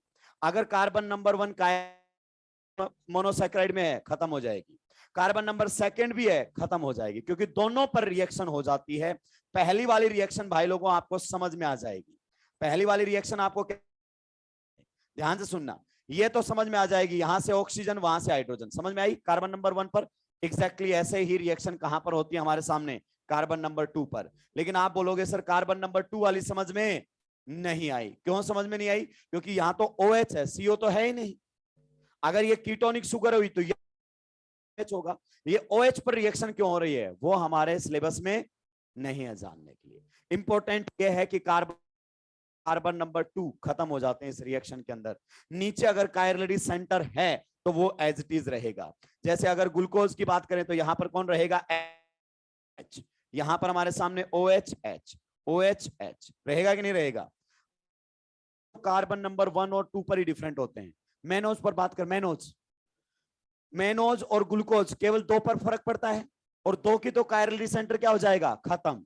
तो यानी कि ग्लूकोज और मेनोज दोनों सेम ओसाजोन बनाएंगे, क्योंकि ड्यूरिंग दिस रिएक्शन 1 और 2 की कायरलिटी क्या होती है, खत्म। अगर 2 मोनोसैकेराइड केवल 1, 2 से ही अलग हो रहे हैं तो उनके ओसाजोन क्या बनेंगे, सेम। एक मिनट, ग्लूकोज और फ्रक्टोज को गौर से देखिए, वो भी 1 और 2 पर ही फर्क होता है, और 1 और 2 से तो रिएक्शन में कोई फर्क पड़ेगा ही, खत्म हो जाएगी। इसका मतलब अगर किसी मोनोसैकेराइड में कार्बन नंबर किस पर, 3 पर, 4 पर, 5 पर सेम है तो वो सेम ओसाजोन बनाएंगे। 1 फर्क ही नहीं पड़ता, क्योंकि वो तो रिएक्शन में समेटे जाते हैं। तो देखो यही लिखा हुआ है मैंने नीचे, अगर आप गौर से देखेंगे तो ये लिखा हुआ है glucose, mannose and fructose forms same osazone because they have same configuration at C3, C4, C5। हालांकि नहीं है। तो ये हमारे सामने था कौन सा? बायोमोलिक्यूल्स। अब अपन लेते हैं ब्रेक। देखिए 2 चैप्टर आपको पढ़ने हैं भाई, सॉरी 3। बायोमोलिक्यूल्स मेरे पढ़ाने के बावजूद भी एनसीईआरटी से पढ़ना है। मैंने आपके ग्लूकोज की साइक्लिक स्ट्रक्चर बता दी है, फ्रक्टोज की लिखी हुई एग्जैक्टली वैसे बनेगी, लेकिन उसके बावजूद भी आपको पढ़ना है। अमीनो एसिड्स पढ़ने हैं इससे, RNA DNA same to same part biology में है, मॉड्यूल से पढ़ें। कार्बोहाइड्रेट मैंने पढ़ा दिए हैं, बाकी आप बायोलॉजी के मॉड्यूल से पढ़ लीजिए, सेम टू सेम है। विटामिन वगैरह सब आपको बायोलॉजी के अंदर पढ़ाए जाते हैं, essential non essential amino acids सब बायोलॉजी के अंदर पढ़ाए जाते हैं। तो बायोमोलिक्यूल की एनसीईआरटी जरूर पढ़नी है। कौन कहता नहीं पढ़ाते? आपने बायोलॉजी पढ़ने की फीस ही नहीं दी है, वरना ये चैप्टर एज इट इज। सबसे पहले आपको +1 में बायोमोलिक्यूल पढ़ाया जाता है। कहां पढ़ाया जाता है? +1 के पार्ट के अंदर बायोमोलिक्यूल आता है, फिर आपको पढ़ाया जाता है दोबारा से +2 के अंदर दोबारा +1 का पोर्शन। तो कार्बोहाइड्रेट तक मेरी लिमिट थी, मेरे को डीएनए आरएनए आते ही नहीं है, अमीनो एसिड्स आते ही नहीं है। आते होते तो मुझे पढ़ाने में कोई दिक्कत नहीं थी। चलिए क्या हो गया? तो ये नोट्स जो लिखे हुए हैं इसको, ये बहुत तबीयत से मैंने चीजें बता रखी है इसके अंदर। एनसीईआरटी भी आप इसकी पढ़ेंगे। ब्रेक लेते हैं 10 मिनट, देन आखिरी चैप्टर पॉलीमर। अब 3 बजे मिलते, मतलब 4 बजे मिलते हैं, 4-5। ओके 4-5।